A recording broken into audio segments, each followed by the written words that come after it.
3살짜리 여자아이가 중국 길림성에서 생리를 합니다. 3살짜리 아이가 중국이 발칵 뒤집혀졌어요. 3살짜리가 어떻게 생리를 하느냐? 발칵 뒤집혀져 갖고 이 추적을 해봤어요. 요즘 중국 쓰촨성 그 지진 때문에 우리가 중국을 새롭게 많이 보죠. 중국은 어떻게 애 하나에 엄마, 아버지, 외할머니, 외할아버지, 친할머니, 친할아버지, 애 하나에 몇 명이 매달려 있어? 6명이 매달려 있는 거예요. 그러니까 얘한테 너무너무 잘해주는 거야. 그러니까 그냥 좋은 거, 맛있는 거, 뭐 이런 거, 치킨, 고기, 1살, 2살, 3살 때 막 먹인 거야. 근데 여러분들 모든 고기에는 육질을 부드럽게 하기 위해서 합성 에스트로겐제가 들어가요. 그러니까 그런 고기를 계속 먹으니까 몸 안에 어떻게 돼? 에스트로겐제가 과다 축적이 된 거예요. 그러니까 3살 때 생리를 하는 거예요. 여러분들 내가 이 목욕탕에 가보면 남자애들이요 문제 있는 애들 굉장히 많습니다. 초등학교 5학년 6학년 된 아이들인데 분명히 남자야. 근데 몸매는 여자애들 많아요. 유방이 나온 아이들 굉장히 많아요. 남성의 10%가 유방이 나온다고 그러잖아요. 뭐 때문에? 고기 많이 먹어서 그래요. 고기. 요즘 뭐 소고기 안 먹으면 돼. 그거 좋을 거 하나 없어요. 고기 많이 먹고 또 성기 외소증이 있는 아이들도 굉장히 많아요. 성기 외소증. 이게 다 뭐 때문에 그래요? 환경 호르몬 때문에 그래요. 내분비계 교란 물질 때문에 그래요. 제가 지구온난화 오존층 파괴에 이어서 오늘은 환경 호르몬이라는 주제로 여러분들하고 이야기를 하고 싶습니다. 사실은 지구온난화도 우리 교회하고 연관이 굉장히 많고 오존층 파괴도 우리 이 교회하고 연관이 많지만 정말로 교회하고 연관이 많은 건 이게 바로 환경 호르몬이에요. 환경 호르몬. 환경 호르몬은 내분비계 교란 물질이라고 이야기를 합니다. 이걸 일본에서 환경 호르몬이라는 명칭을 넣었는데 정확한 명칭은 내분비계 교란 물질이에요. 그럼 내분비계가 뭐냐? 내분비계가 여자가 있고 남자가 있어요. 여자는 뭐가 흐르죠? 몸에 에스트로겐, 여성 호르몬이 흐르죠? 남자는 뭐가 흘러요? 테스토스테론이 흐릅니다. 그런데 이제 여자가 이제 이 사춘기가 되면은 이제 이 에스트로겐이 굉장히 많이 분비가 돼. 사춘기가 되면은. 그러니까 이 사춘기 때 이 여학생들을 보면은 동글동글해요. 얼굴도 동글하고 손도 동글하고 가슴도 동글하고 엉덩이도 동글동글해지고 진짜 이쁠 때예요. 이게 바로 누구 덕분이냐? 에스트로겐 덕분이에요. 그런데 요 사춘기 때 남자애들은 보면 뭐든지 각이 지기 시작합니다. 근육이 뿔뚝뿔뚝 생겨요. 조그만 팔굽혀펴기에도 팔뚝에 근육이 생기고 이거는 뭐 때문에 그러냐면 테스토스테론 때문이에요. 남성 호르몬 때문에 그래요. 그러니까 이 근육질이고 뿔뚝뿔뚝한 애가 둥글고 부들부들한 애 보면 마음이 뛸 것 같아, 안 뛸 것 같아? 가슴이. 당연히 뛰죠. 안 뛰면 이게 비정상이에요. 만약에 여러분들 자녀가 지금 15, 16이 있는데 나는 엄마, 난 여자를 봐도 가슴이 안 뛰어. 얘는 문제가 굉장히 많은 애. 생리적으로 문제가 있는 애예요. 또 여자애도 이 근육질이 있는 아이를 보고 가슴이 안 뛴다. 얘도 문제가 있는 아이예요. 내가 이렇게 중학교 이렇게 강의를 가면은 중학교 환경 강의를 많이 가거든요. 강의를 가서 물어봐요. 여자애들 보고 가슴 뛰는 애들 그럼 손 들어오라 그러면은 손 한 10명밖에 안 들어. 한 반에서 한 40명 정도 되는 애들이 나머지는 창피해서 안 드는 거지. 그러면은 내가 물어봐요. 그러면은 가슴 안 뛰는 놈들은 남자 보면 가슴 뛰느냐? 그러면은 막 지적을 해요. 제가 제 보면 가슴 뛴다고. 이게 뭐예요? 게이야, 게이. 여러분들 게이가 달래 게이가 되는 게 아니에요. 1970년도에 합성 여성 에스트로겐제가 나와요. 1970년대. 이게 뭐 이름이 뭐냐면 DES라는 거예요. DES. 이때 이게 뭐 하느님이 내린 선물이라고 그랬어요. 근데 이 합성 에스트로겐을 막 임신 때 굉장히 많이 먹었어. 엄마들이. 근데 얘네들 중에 태어난 애들이 문제가 엄청나게 많은 거예요. 특별히 충격적인 보고가 나오는데 이 엄마가 임신할 때 이 합성 에스트로겐제를 먹은 엄마 자궁 안에 남자 아이였다면 얘가 태어나갖고 그 중에 지금 얘네들이 이제 35, 40 된 애들이죠. 그 중에 4분의 1이 게이가 됩니다. 그러니까 얘는 껍데기는 남자인데 안에는 뭐가 흐르는 거예요? 여성 호르몬이 흐르는 거. 과다로. 여성 호르몬이 흐르는 거예요. 그러니까 여러분들 우리가 막 게이를 막 윤리적으로 몰아세울 문제가 아니고 이거는 정말 신체적인 문제로 우리가 바라볼 줄도 알아야 돼요. 그러니까 얘는 이게 둥글둥글한 걸 보고 가슴이 뛰어야 되는데 몸 안에 에스트로겐이 흐르는데 같은 에스트로겐이 흐르는 여자가 눈에 들어오겠어요? 반대의 테스토스테론이 흐르는 애가 가슴이 뛰는 거지. 그래갖고 막 사랑을 해. 막 사랑을 해갖고 너무너무 사랑해. 그래서 같이 살고 싶어갖고 결혼하고 싶어갖고 나한테 데리고 왔어. 신부님, 저는 이 사람 없으면 좀 못 삽니다. 저 이 사람이랑 결혼하게 좀 혼배 좀 해주십시오. 그렇게 왔을 때 신부가 해줘야 돼, 말아야 돼? 해줘야 된다. 한번 손 들어보세요. 해주지 말아야 된다. 예수님이 제일 싫어하는 사람이 누구냐면 손 안 드는 사람들이야. 이 마르코복음 3장에 보면은 1절부터 6절에 이런 얘기가 나와요. 안식일에 손이 오그라든 사람을 펴줘야 되느냐, 펴주지 말아야 되느냐, 이렇게 예수님 물어봐요. 손 들으라고 그래. 근데 아무도 손을 안 들어요. 그러니까 녹이 띈 얼굴로 그들을 째려보시고 난 다음에 안식일에 손을 펴줘요. 이거 굉장히 중요한 거예요. 안식일에 하지 말아야 되는 건데 예수님 분명히 손 들으라고 그러거든. 펴줘야 되느냐, 펴주지 말아야 되느냐. 이 남자애가 몸 안에 에스트로겐이 흐르는 남자애가 몸 안에 테스토스테론이 흐르는 남자애를 너무너무 사랑해서 결혼하고 싶다. 나한테 결혼 주례를 해달라고 나한테 데리고 왔다. 해줘야 되느냐, 해주지 말아야 되느냐. 자, 다시 한번 손 들어보겠습니다. 결혼시켜줘야 된다. 한번 손 들어보세요. 시켜주지 말아야 된다. 네, 좋습니다. 이제 이 문제는 교회 안에 들어오게 돼 있어요. 이 문제는 이게 교회가 바깥에서 밀어낼 문제가 아니에요. 이제는 여러분들 미국은 매사세체주가 법으로 이 남자와 남자의 결혼을 정식적으로 인정을 해줍니다. 그래서 모든 권리를 부여해요. 근데 얼마 전에 캘리포니아에서 역시 법으로 보장을 해줍니다. 교회는 어떻게 할 거야? 단죄할 거야? 단죄하지 말아야 될 거야? 단죄하지 말아야 돼요? 단죄해야 돼요? 이게 이제 교회가 겪는 갈등이에요. 환경의 문제가 이제 결국은 이렇게 부닥치는 거예요.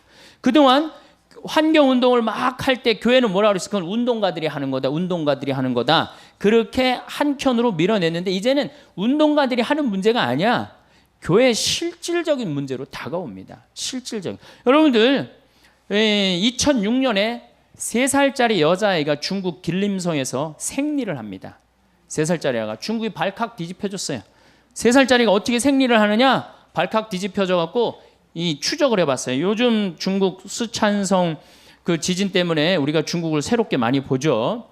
중국은 어떻게 애 하나에 엄마, 아버지, 외할머니, 외할아버지, 친할머니, 친할아버지 애 하나에 몇 명이 매달려 있어? 6명이 매달려 있는 거예요. 그러니까 얘한테 너무너무 잘해주는 거야. 그러니까 그냥 좋은 거, 맛있는 거, 뭐 이런 거, 치킨, 고기 1살, 2살, 3살 때 막 먹인 거야. 근데 여러분들 모든 고기에는 육질을 부드럽게 하기 위해서 합성 에스트로겐제가 들어가요. 그러니까 그런 고기를 계속 먹으니까 몸 안에 어떻게 돼?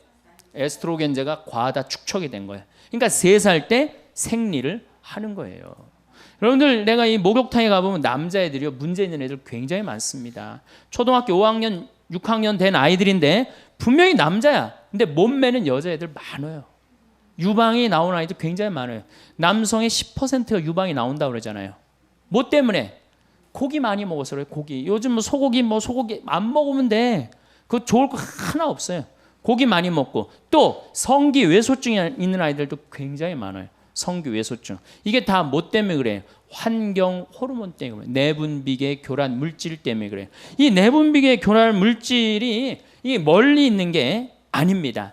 지구상에는 약 10만 종의 화학 물질이 있어요. 인간이 만들어낸 10만 종의 화학 물질이 있는데 그중에 우리가 지금 생활 안에 쓰는 게 4만 종이야. 4만 종.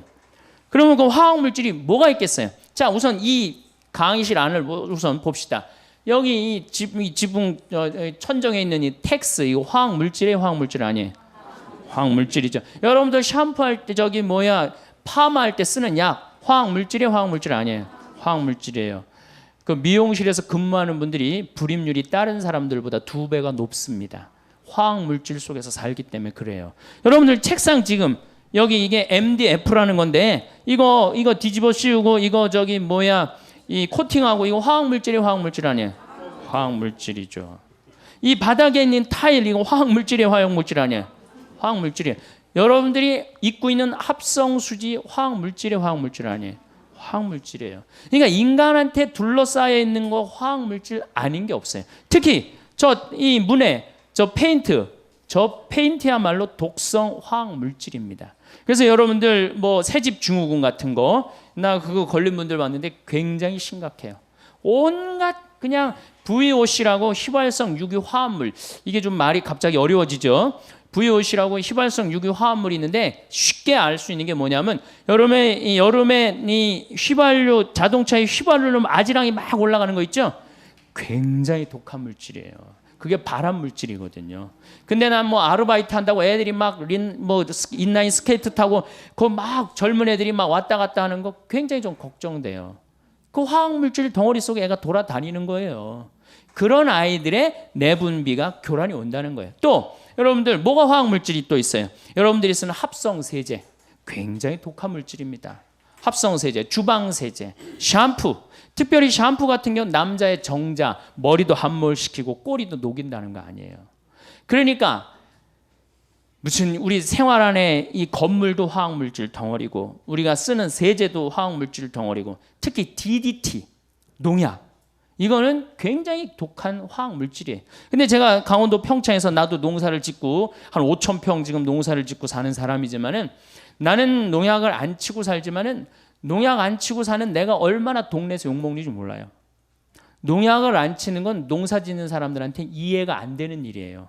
농약을 안 치는 건. 그래갖고 우리 밭이 농약을 안 치니까 우리 밭에 풀이 잔뜩 나갖고 씨가 날라가갖고 자기네 밭 풀 많이 생긴다고 욕을 내가 그 동네 총회 가면 맨날 욕 먹어요. 70, 80된 할아버지 신부님 그 농사 그렇게 짓는 거 아닙니다. 그 풀도 약도 주고 그래야지 그게 무슨 농사입니까?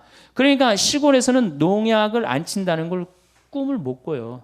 그러니까 여러분들이 먹는 물질의 대부분 먹는 양식은 대부분 뭐가 쳐준다고 생각하면 돼? 농약. 특히 고추 같은 경우는 농약 안 치고는 꿈도 못 꿉니다. 그러니까 이 시골에 풍경이 있어요. 비가 오고 나면 7, 8월에 비가 오고 비님이 오시고 나면은 이제 남편하고 아내하고 경운기를 끌고 나가갖고 남편이 이제 분무기를 하고 아내는 그 경운기에 그 농약 행 거 이렇게 줄 해갖고 풀어줘요. 그럼 남편이 그걸 뿌려요. 그 모든 농촌의 공통적인 모습이에요. 그걸 가지고 우리가 먹는 거예요. 그 농약에 묻어있는 물질도 바로 내분비계 교란 물질이라는 거예요. 이런 거에 그리고 스티로폼, 비닐, 그 다음 아이들 요새 여러분들 텔레비에 가끔 나오죠. 장난감, 플라스틱에 환경 호르몬 물질이 많다. 그러니까 이 GM에서 1928년에 이 스티로폼을 발명을 해요. 그럴 때 뭐라고 그랬어? 신이 내린 선물이라고 그랬어요. 그런데 불과 50년이 지난 지금에는 다이옥신을 유발하는 가장 독성 물질이 되어 있어요. 그러니까 전기 절연체, 이 특별히 뭐 이런 거 전기 이것도 굉장히 독성이 강한 거예요. 이런 거. 그러니까 이런 거에 둘러싸여 있는 인간의 내분비가 교란이 안 일어날 수가 없다는 거예요. 어느 정도로 성전환이 일어나느냐면은 이 독수리들이 이 DDT에 이제 오염된 이런 뭐 조그만 물고기 뭐 이런 것들을 먹다가 이제 성전환이 일어납니다. 그러니까 암컷 위에 수컷이 올라타야 되는데 수컷 위에 암컷이 올라타는 거예요. 성전환 역할이 일어나는 거예요. 미국의 아포프카 호수에는 악어들이 사는데 유명한 거예요. 95%의 악어가 멸종이 돼 버립니다. 조사를 해보니까 성기가 그 수컷 성기가 아예 없어져 버린 거예요. 조그만 거예요. 결합을 할 수가 없는 거예요. 그 원인을 다 찾아보니까 DDT에서 다 찾아요. 농약에서 찾는 거, 농약에서. 그래서 이런 거에 오염된 사람들한테 어떤 이제 문제가 오느냐면 남자의 1940년도에 태어난 남자는 정자가 1cc당 몇 마리가 있느냐면 1억 4천만 마리가 나와요. 1cc당 엄청나게 나오죠. 남자가 한 번 사정을 하면 한 5억 마리 정도 나와요. 그중에 1cc당 1억 4천만 마리. 굉장히 많은 거죠. 그중에 하나만 딱 난자하고 결합하면 생명이 되는 거잖아요. 근데 1970년도에 태어난 아이들, 지금 30대 아이들은 1cc당 7,200만 마리로 줄어듭니다. 7천. 반으로 딱 줄어들어요. 근데 1980년도에 태어난 아이들은 일시시당 3,200만 마리로 줄어들어요. 3천만 마리 이하부터는 무정자증이에요. 무정자증. 무정자증 많이 들어보셨죠? 내가 혼배 이렇게 해주고 본당 신부로 있을 때 혼배 해주고 제일 관심 있는 게 뭐야? 애가 있느냐 없느냐예요. 내가 환경 운동하는 신부니까. 그래서 애 없는 집은 내가 계속 물어봐요. 언제 임신할 거냐? 왜 애는 안 생기느냐? 근데 내가 정말로 세례를 주고 아주 열심한 남자인데 아니 결혼을 했는데 등치는 뭐 산만한데 애가 없는 거 2년 동안. 그래서 내가 불렀어요. 너 왜 애가 없느냐? 이 남자애가 쭈삣쭈삣하더라고요. 혹시 너 무정자증 아니냐 그랬더니 병원 가니까 그렇다는 거예요. 몸은 건장한데 이 내분비 교란 체계가 망가진 거예요. 그럼 지금 중고등학교들은 몇 마리냐? 2,700만 마리로 줄어들었어요. 그러니까 지금 중고등학교들은 굉장히 위험한 무정자증이라는 거예요. 굉장히 위험한. 근데 이게 테오 콜본이라는 유명한 미국의 동물학자가 있어요. 할머니야. 박사학위를 56살 때 땁니다. 이 할머니가. 지금 굉장히 나이를 많이 먹었죠. 95년도에 무슨 책을 썼느냐면 Our Stolen Future라는 책을 써요. 우리의 도둑 맞은 미래. 우리 미래는 이미 도둑 맞았다는 거. 왜? 이 대물림 독극이라고 그래요. 대물림 독극. 엄마가 많이 오염됐으면 자식한테는 더 심한 상태로 오염이 되는 거. 그리고 그 다음 자식한테는 더 심하게 오염이 되는 거예요. 그래서 이 내분비기 교란 물질, 환경 호르몬을 대물림 독극이라고 합니다. 제가요 한 7년 전에 대전 법동성당에 가서 강의를 한 적이 있어요. 환경 강의를 했어요. 교우들한테. 그때 굉장히 많이 모였어요. 교우들이. 환경 강의를 이제 끝나고 사제관에 앉아서 차를 한 잔 마시는데 머리가 하얀 할아버지가 저를 찾아왔어요. 신부님 강의 참 많이 들었습니다. 잘 들었습니다. 어떻게 젊은 신부님이 그런 강의를 할 줄은 꿈에도 몰랐다는 거예요. 그런데 사실은 제가 대전 보건대학 대학 원장입니다. 내가 뻔데기 앞에서 주름을 잡았던 거죠. 그런데 신부님 심각합니다. 어떻게 심각하냐면 자기네 학교 학생들 1, 2학년 아이들 정자를 채취해갖고 검사한 결과 7년 전 얘기예요. 7천만 마리 넘는 애들이 한 명도 없다는 거예요. 현장에 있는 저로서는 이게 보통 심각한 문제가 아닙니다. 이거 이러다 가면은 정말로 이게 대가 끊깁니다. 그러니까 우리들이 말하는 것보다 신부님이 말하는 게 훨씬 권위가 있으니까 내가 이건 정말로 신부님한테 간곡히 부탁을 합니다. 신부님 어디 강의 가실 때마다 제 얘기를 꼭 해주십시오. 그래갖고 제가 지금도 어딜 다니면 그 대전 보건대학 원장님 얘기를 꼭 합니다. 여러분들 자녀들은 이미 망가져 있는 거예요. 그러니까 여러분들이 고해성사 볼 때 난 자식을 미워했습니다. 공부 못해갖고 미워했습니다. 이건 죄도 아니에요. 난 합성세제로 내 속옷을 빨아갖고 지금 대를 끊고 있습니다. 그게 내가 이렇게 그 본당 신부할 때 가정방문 특히 냉담자만 방문한 적이 있어요. 쉬는 교우들만. 근데 젊은 교우들의 냉담의 원인 대부분은 불임 때문이에요. 난 깜짝 놀랐어요. 왜? 왜 불임 때문이야? 아니 하느님이 생명을 점지해 준다고 그래갖고 성당 나가서 열심히 빌었는데 생겨요 안 생겨요? 안 생겨요. 그러니까 자꾸 실망하니까 성당에 안 나가는 거예요. 자신감도 없고. 그러니까 불임 부부 이렇게 남편들을 보면 왠지 자신감이 없어 보이는 거예요. 그러니까 이게 이제 불임의 문제가 어떤 뭐 개인의 문제가 아니라 우리 사회의 문제가 돼버린 거예요. 사회의 문제가 돼버리고 교회의 문제가 돼버린 거예요. 여러분들 지금 불임률을 약 200만 명으로 보고 있어요. 200만 명으로. 뭐 심하게는 뭐 20%까지 보고 있어요. MBC인가 어디에서 한번 그걸 하는데 20%. 뭐 스스로 뭐 정관 수술을 했든 안 했든 모든 불임자를 20%로 보고 있어요.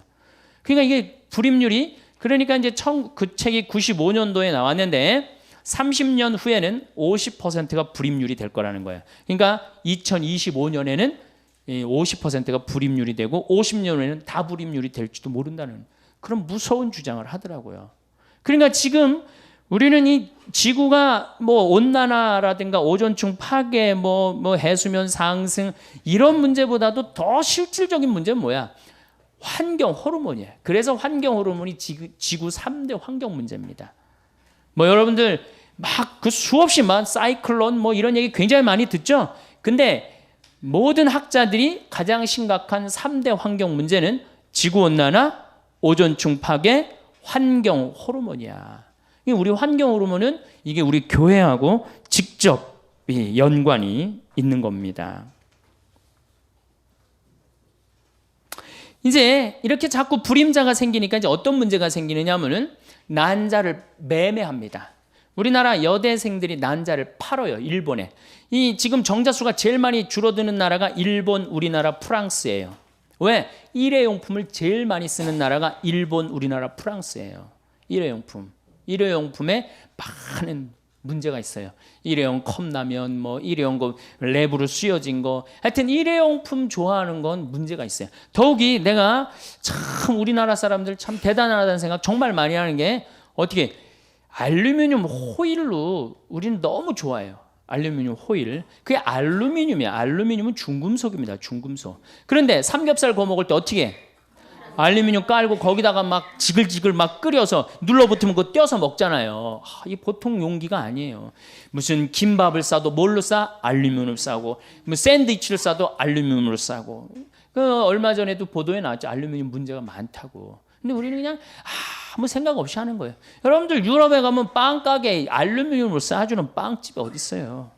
전부 다 종이로 싸주죠. 근데 우리는 이런 것도 알루미늄 다 말아갖고 무슨 알루미늄 이렇게 하면 무슨 그 무슨 심리가 있어서 그런지 그렇게 알루미늄 많이 써요. 하여튼 중금속에 관계된 물질은 멀리 하면 할수록 좋은 거예요, 여러분들. 그래서 내가 만드는 하늘샘 비누 그거 많이 쓰라는 거야. 그래서 비누를 만든 거야. 거기에 계면 활성제가 들어있지 않기 때문에. 그래서 쓰라는 거예요.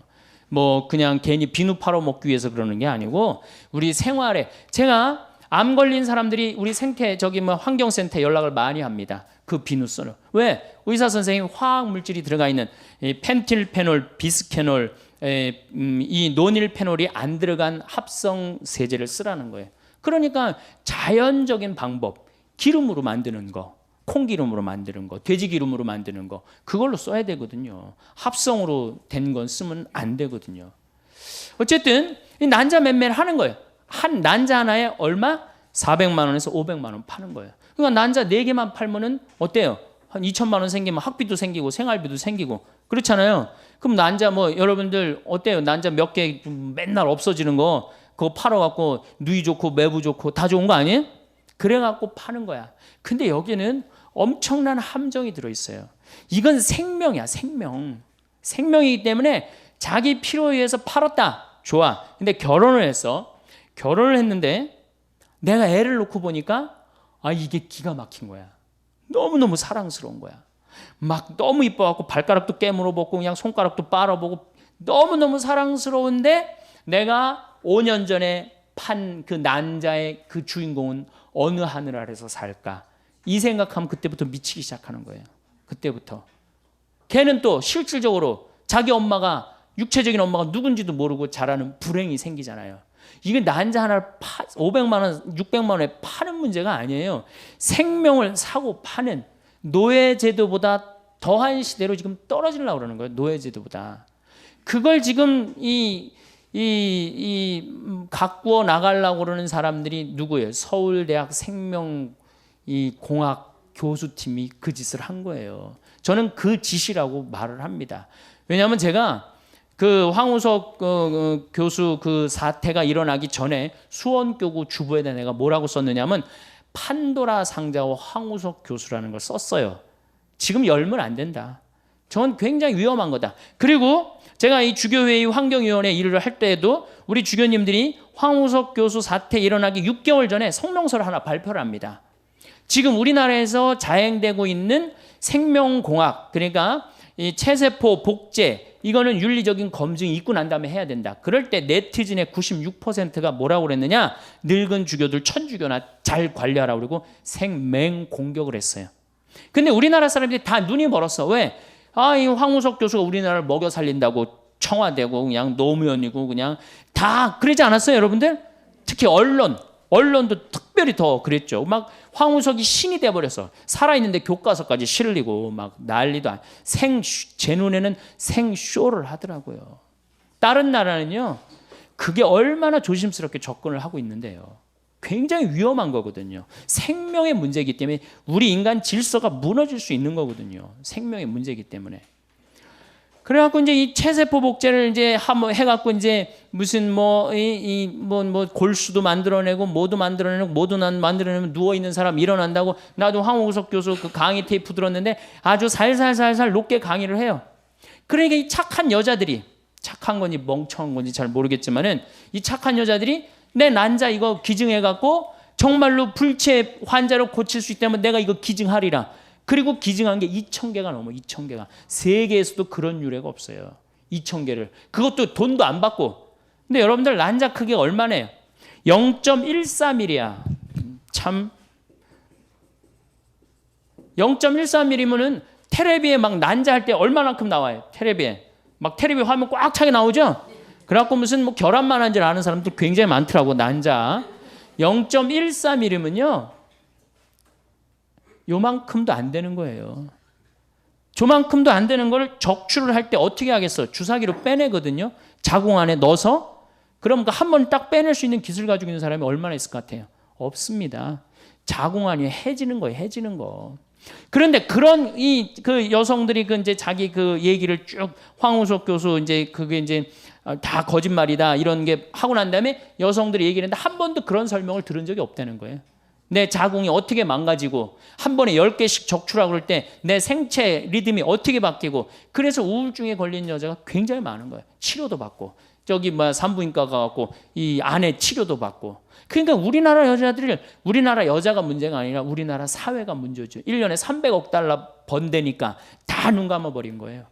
주교님들이 그래도 바른 소리 한 번 했는데 늙은 주교들은 천주교나 잘 다스리라고 네티즌이 한다고 다 옳은 건 아니거든요. 우리 교회가 지금 해야 될 일이 분명합니다. 지금 생명의 질서를 유지하는 거, 이거는 우리가 꼭 해야 되는 거예요. 그래서 그 여인 중에 하나가 신문에 기고를 했어요. 도대체 내 그 많은 난자를 어디다 어떻게 쓴 거냐.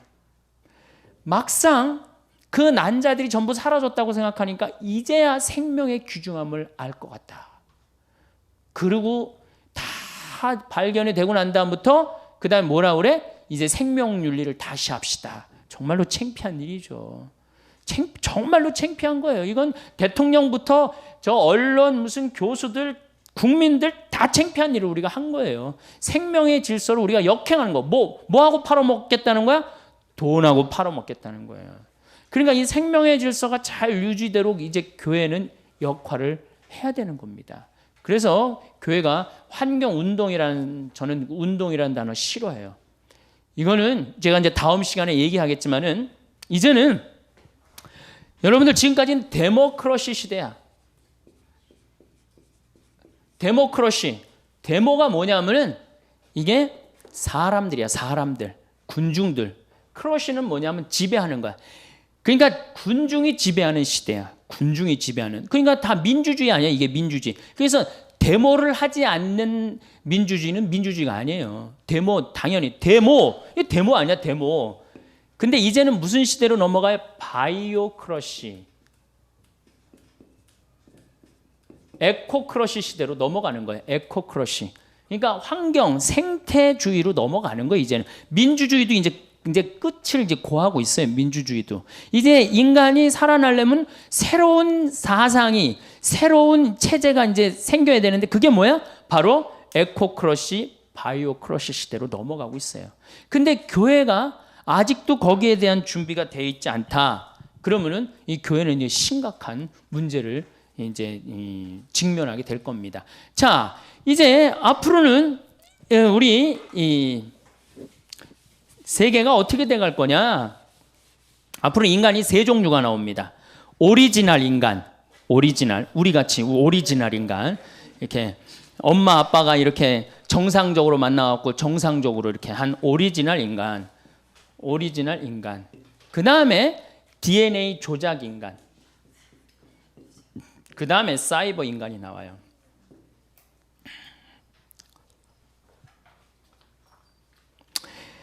자, 우선 오리지널 인간에 대한 얘기를 좀 할게요. 이 오리지널 인간들은 앞으로 살아가기가 굉장히 힘들어요. 왜 살아가기 힘드냐면은 공기 오염됐죠? 먹을거리 오염됐죠? 그럼 점점 경쟁력 떨어지는 거예요. 거기다가 내분비 교란이 일어나갖고 정자수 줄어들죠. 여자는 자궁 호르몬 지수라는 게 있어요. 그게 지수가 자꾸 높으면은 착상이 안 되는 거예요. 자궁이 망가져 갖고. 그러니까 호르몬 지수 나빠지면. 그러니까 지금 우리 같은 오리지널 인간은 이제 앞으로 이 지구에서 살아가기가 굉장히 힘들어요. 그 다음에 이제 어떤 인간이 나타나냐? DNA 조작 인간이 나타나요. 자, 얼마 전에 영국에서 기가 막힌 법안을 하나 통과시킵니다. 어떤 법안을? 이종 교배를 통과를 시켜요. 사람하고 소하고 섞는 거를 통과를 시키죠. 그렇죠? 그래갖고 지금은 이제 뭐 문제가 많으니까 저기 사람하고 사람 사이에 생명을 죽인다 살린다 그러니까 여러분들 복제양 돌리가 뭐예요? 엄마 젖살 밑에서 세포를 떼내갖고 탄생한 게 복제양 돌리예요. 물론 죽었죠. 이제 6년인가 살다 죽었어요. 복제양 돌리가. 그게 97년도인가 98년도에 나왔죠. 그때 세상이 깜짝 놀랐죠. 복제를 할 수 있다는 거. 이게 무시무시한 거죠. 복제를 할 수 있다는 거. 그 다음부터 복제하기 시작했는데 소를 복제하고 뭐 고양이를 복제하고 개를 복제하고 그 다음에 남아있는 게 뭐예요? 인간이에요. 인간. 그거 복제하겠다고 2002년도인가 이브라고 뭐 클로네이드사라고 그 클로네이드라는 단어가 복제한다는 뜻이에요. 클로네이드사에서 했다고 그랬잖아. 확실히 했는지 안 했는지 모르지만 그게 돈이 되니까 거기 200만 명이 지금 접속해 있다는 거 아니에요. 나도 복제 좀 내 죽은 애 좀 살려달라고. 죽었는데 그 살 좀 떼어내갖고 난자 하나만 빌려오고 그 안에다가 안에 핵을 제거하고 그 안에다가 체세포 넣으면 핵 분열해갖고 사람으로 된다는 거 아니에요. 그러니까 내가 복제를 하고 싶어. 내 살점을 떼내갖고 지금 내 아이를 하나 복제를 했어. 난자를 하나 빌려갖고. 그럼 나하고 DNA 구조가 똑같은 쌍둥이가 40년 후에 태어나는 거예요. 그러니까 영생이라는 단어가 나옵니다. 영생이라는 단어가 나오는 거예요. 왜? 똑같이 뭐 심지어는 그 클로네이드사에 그 뭐 연결된 라헬인가 누구는 뭐라 그래? 머리에 모든 기억력을 다운받을 수 있대잖아요. 컴퓨터에. 다운을 받아서 어떻게 하겠다는 거야? 복제한 그 인간에게 다운을 시켜준다는 거야. 그러면 내 모든 기억력을 가지고 사니까 영생을 한다는 요즘 그 사람들의 논리예요. 무슨 하늘나라 영생 이거하고 정말 완전히 멀어지는 거예요. 그러니까 지금 이 시대의 격변을 우리가 읽어야 돼요. 이 시대의 격변을 읽지 않으면 점점 사람들은 교회를 떠나요. 언제까지나 남자와 남자의 결혼은 안 된다. 여자와 여자의 결혼은 안 된다. 이미 다 하고 있는데 언제까지나 우리가 그렇게 단죄만 할 수는 없어요. 여러분들 이 휴머니즘이 나올 때 우리 뭐라 그랬어? 너희들 그렇게 이렇게 인간적이고 사악하다, 불태워 죽이고 결국은 다 떠난 겁니다. 교회가 이 시대를 이끌고 나가려면 어떻게 해야 돼? 그 앞에 나가야 돼요. 그 앞에 나가고 그 상황을 끌고 나가야 돼. 그래서 그런 위험 요소를 다 제거하고 나가는 게 빛과 소금의 역할인 거예요. 이 DNA 조작 인간이 굉장히 능력이 특출하네. 눈도 4.0으로 만들 수 있다는 거예요. 다리도 이 말다리 같이 그냥 근육이 불뚝불뚝한 다리도 할 수 있고 점핑도 뭐 한 5m, 6m씩 할 수 있고. 그러니까 이제 이게 혼용될 때는 오리지널 인간은 DNA 인간한테 지배를 받을 수 있다는 거예요. 지배를 받아. 그 영화가 뭐야, 여러분들? 이제 사이버 인간하고 오리지널 인간하고 싸우는 영화가 뭐야?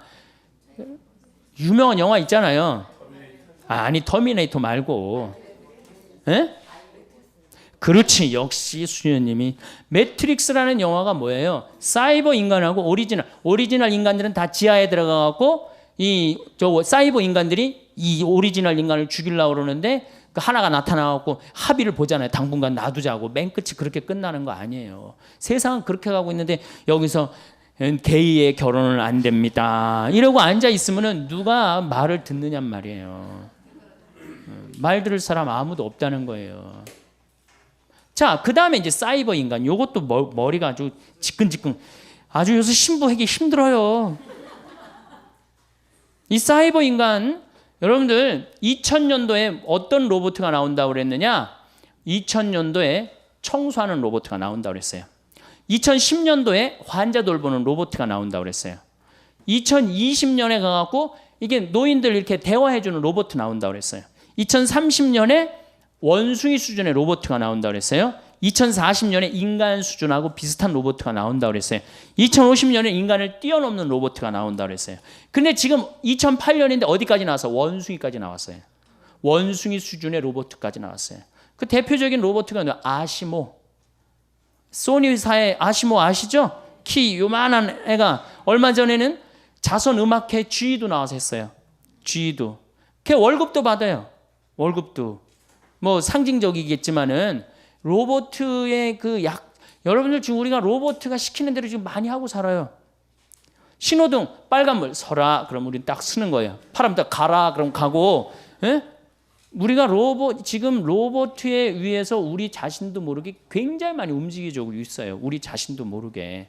근데 이 사이버 로봇 2030년에는 어떤 로봇가 나오느냐? 이제 캄보디아에 가갖고 굳이 여자 안 데리고 와도 돼요. 부인을 만들 수 있다는 거예요. 부인을. 예. 부인 로봇. 잠자리도 같이 해줄 수 있는 로봇 정도 수준이 나온다는 거예요. 이거 어떻게 할 거야? 그런데도 천주교가 계속 그럴 거야? 계속?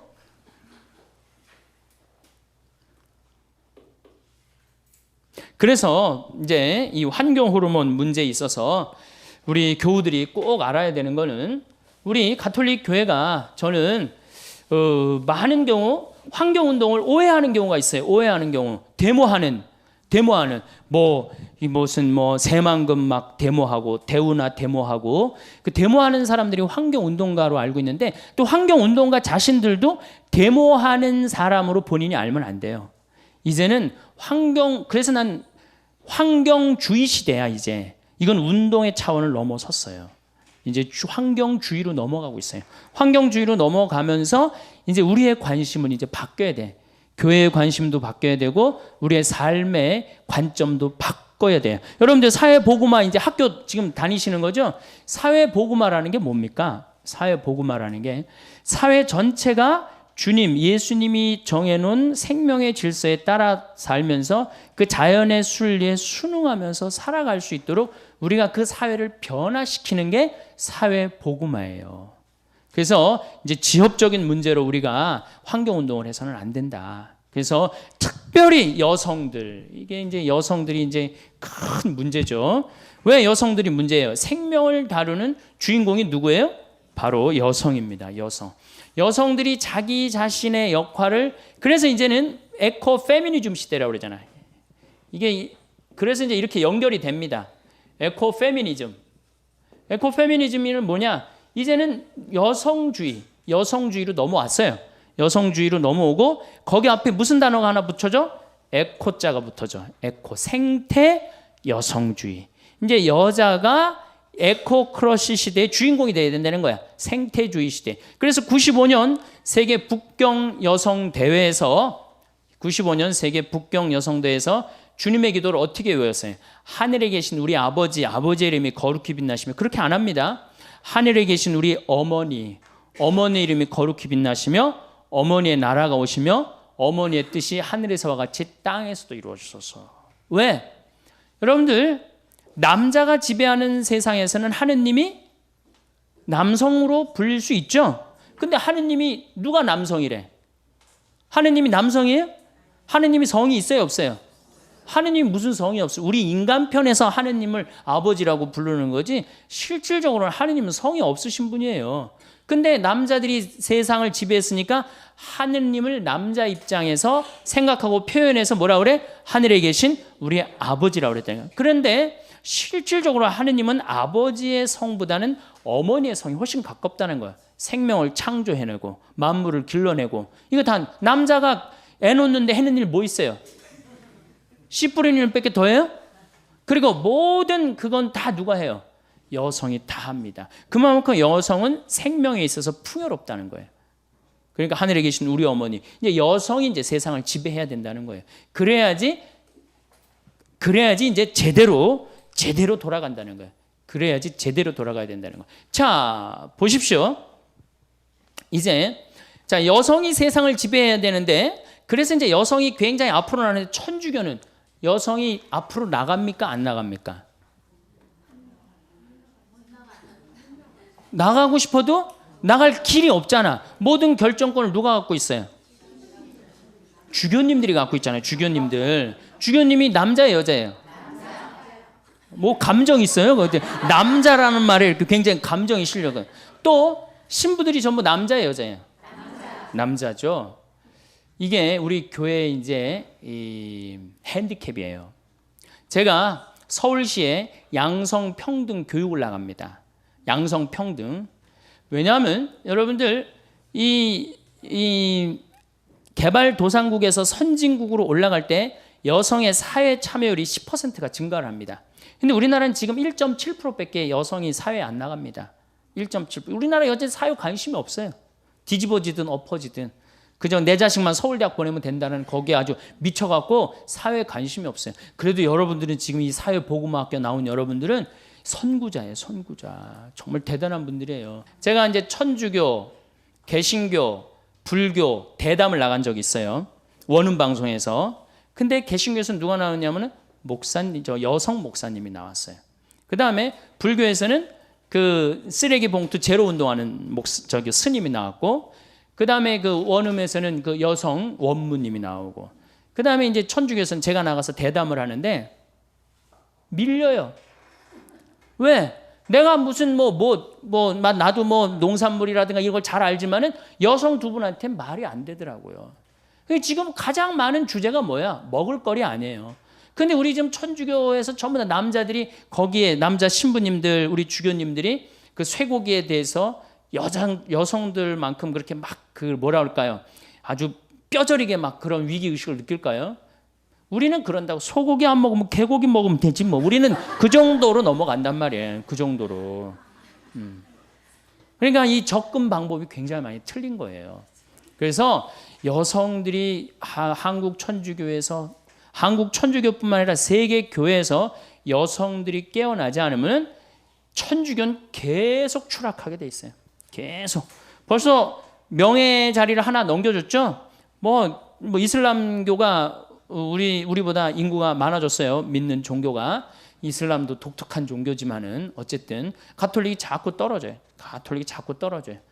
떨어지는 이유가 한쪽 날개로 날아가기 때문이에요. 남자 날개로만 날아가기 때문이에요. 남자 날개로.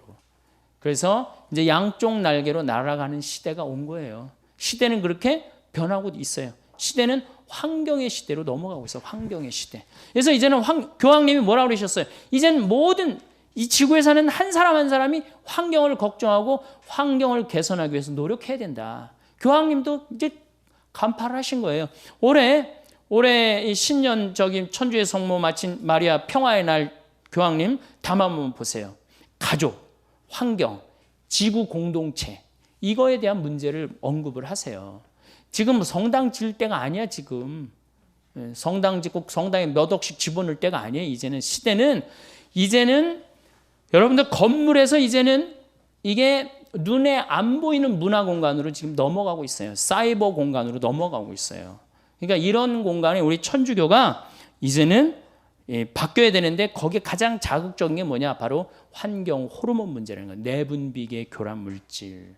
이 내분비계 교란 물질에서 이 사이버 인간이 이제 다 단종이 됐어. 오리지널 인간이 단종이 됐어. 오리지널 인간이 단종이 됐다 한들 하느님이 안 계십니까? 여러분들 45억 년 전에 지구가 탄생했을 때 하느님 계셨어요? 안 계셨어요? 계셨죠? 그때 우리 인간이 있었어요? 없었어요? 우리는 아무것도 아니에요. 공룡이 막 활개칠 때 우리 인간이 있었어요? 없었어요? 우리 지금 없어진다 하더라도 DNA 조작 인간이 인간의 뒤를 잇는다. 어떨 것 같아요? 우리 인간은 억울할 수 있지만은 이걸 진화라고 표현합니다. 인간의 의지에서 DNA 조작 인간이 진화하는 거예요. 그리고 사이버 인간이 딱 나타났어. 사이버 인간이 나타나갖고 내가 이제 한 70이 됐는데, 신부님 저 세례 좀 주십시오. 너는 로봇이기 때문에 세례 안 돼. 라고 얘기할 수 있을까요?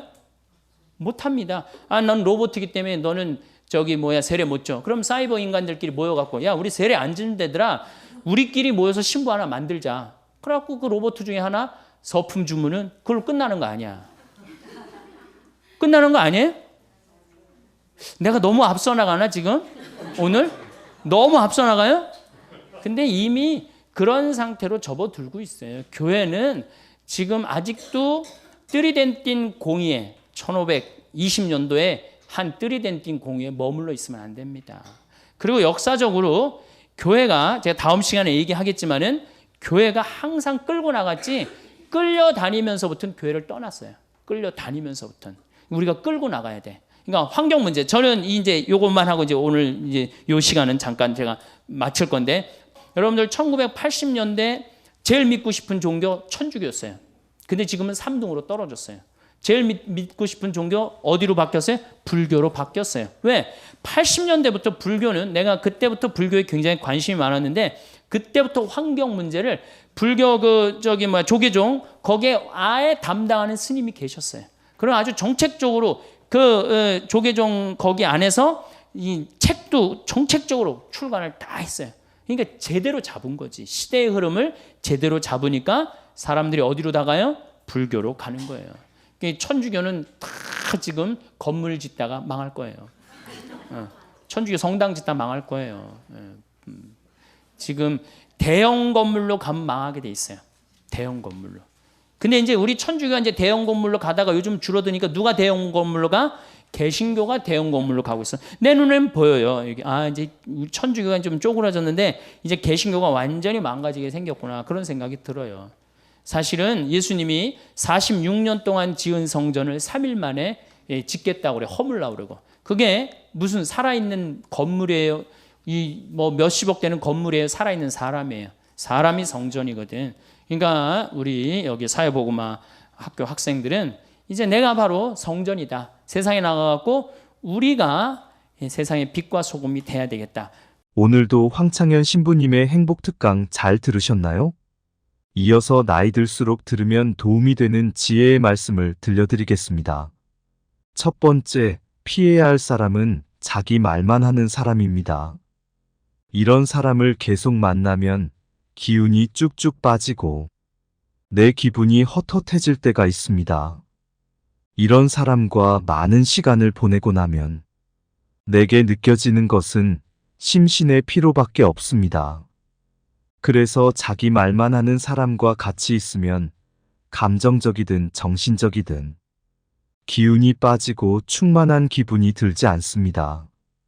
우리 인간관계는 일방적인 관계가 아니라 끊임없이 소통하는 시계와도 같습니다. 시계를 들여다보세요. 시계를 보면 분침과 초침이 있습니다. 우리는 분침이나 초침 중 하나라도 멈춰 있으면 시계가 고장났다고 생각합니다. 인간관계는 분침과 초침이 상호작용하는 것처럼 서로가 서로에게 관심과 애정이 필요한 법입니다. 지금 만나는 사람 중에 자기 말만 하는 사람이 있으면 그 사람과 내 시계는 고장난 것이니 관계를 멀리하는 게 좋습니다. 이런 관계를 계속 지속하면 내 좋은 기운도 그 사람에게 빼앗기게 됩니다. 이런 사람은 내 인생에서 조금 떨어지게 하는 것도 괜찮습니다. 계속 내 옆에 두면 내 마음을 갉아먹는 벌레와도 같습니다. 길거리를 지나갈 때 나뭇잎을 갉아먹는 벌레를 봐보세요. 처음에는 잎에 구멍이 조금 난 것처럼 보이지만 며칠 지나고 보면 이미 그 잎이 남아나지를 않습니다. 내 마음이 이렇게 되는 겁니다. 내가 태어난 이유는 행복하게 살려고 태어났는데 내 기운을 뺏는 사람과 굳이 시간을 보낼 필요가 있을까요? 가족이든 직장 동료든 친구이든 항상 나를 먼저 챙기는 게 중요합니다. 이런 사람들과 거리를 둘 때는 너무 티나고 부자연스럽게 무시하거나 회피할 필요도 없습니다. 이렇게 하면 또 이 일로 트러블이 생기면서 나만 스트레스 받게 됩니다. 자연스럽게 이 사람을 건들지 않으면 똥이 묻지 않는다고 생각하고 만나는 횟수를 줄여나가면 됩니다. 굳이 안녕하세요 하면서 잘 지내시죠? 밥 한 끼 먹어요? 이렇게 하지도 마세요. 자연스럽게 만남의 횟수를 줄여나가면 멀어지는 법입니다. 이렇게 멀어진다고 해서 이 사람이 나를 싫어하고 미워하면 어쩌지 하는 생각도 갖지 마세요. 타인에게 평가받는 것이 신경 쓰여서 이런 사람에게 잘 보이려고 살 필요도 없습니다. 내가 어떤 모습을 하고 있든 나를 좋아할 사람은 좋아하게 되어 있습니다. 반대로 나를 미워하는 사람은 내가 뭘 하지도 않았어도 이유 없이 나를 미워합니다. 이런 건 자연스러운 삶의 이치입니다. 그러니 자기 말만 하는 사람과 멀어지는 것을 힘들어하고 스트레스 받아 하지 마세요. 그리고 만나서 이야기하면 나도 기분 좋고 상대방도 기분 좋은 사람이 누구인지 떠올려 보세요. 이런 사람이 나에게 득이 되는 사람입니다. 이런 사람과는 꾸준히 만나도 되는 법이니 내 좋은 에너지를 이런 사람들과 보내도록 하세요. 두 번째, 흉보고 부정적인 말만 하는 사람입니다. 이런 사람에게는 밥 사주는 것도 아깝습니다. 만나서 밥 사주려거든 차라리 그 돈으로 기부하는 게 좋습니다. 보통 부정적인 성향의 사람은 사람을 봐가면서 행동하고 말합니다.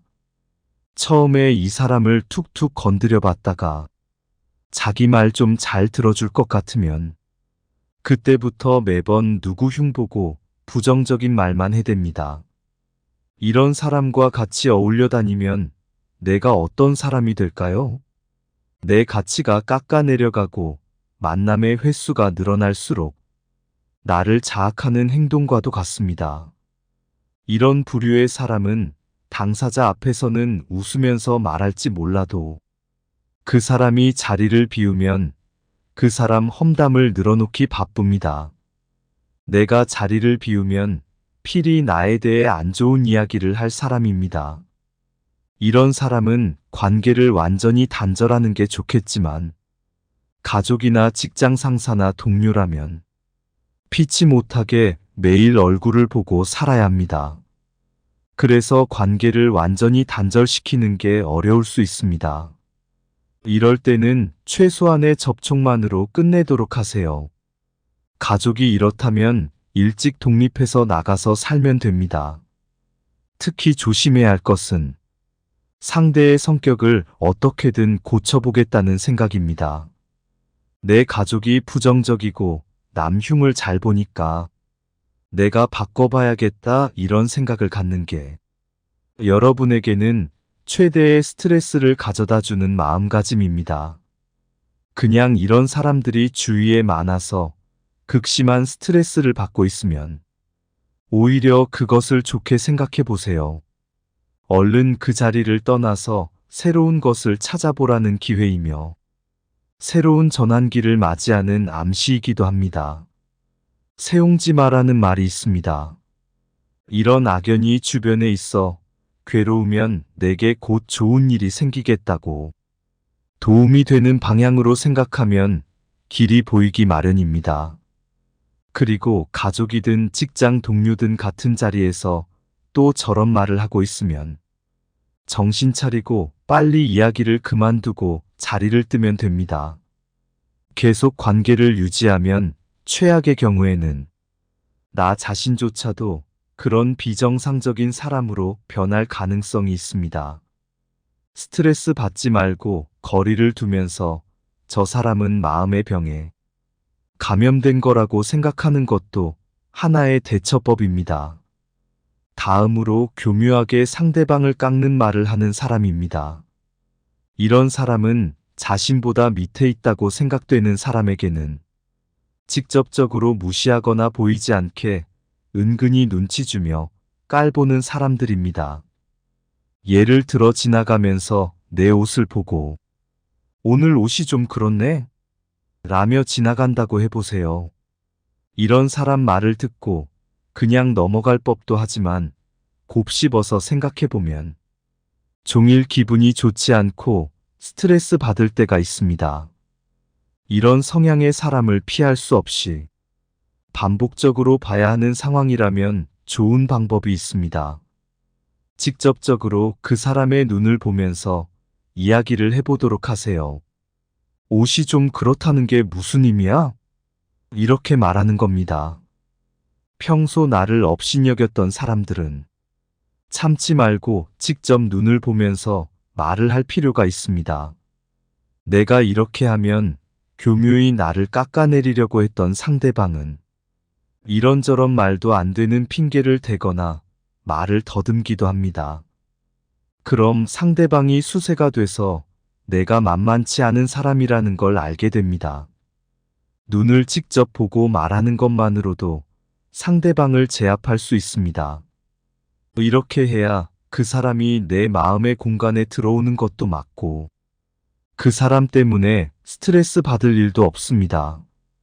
그래서 이런 사람이 내게 오늘 옷이 좀 그렇네 라고 할 때 을인 것처럼 오늘 늦어서 이렇게 입고 왔어.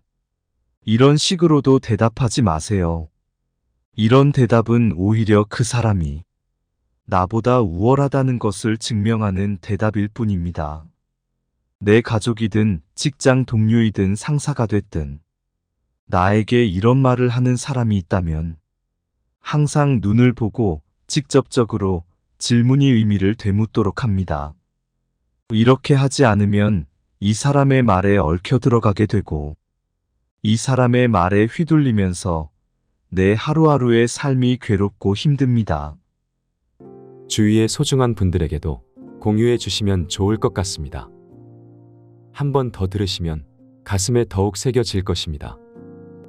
반복 재생합니다.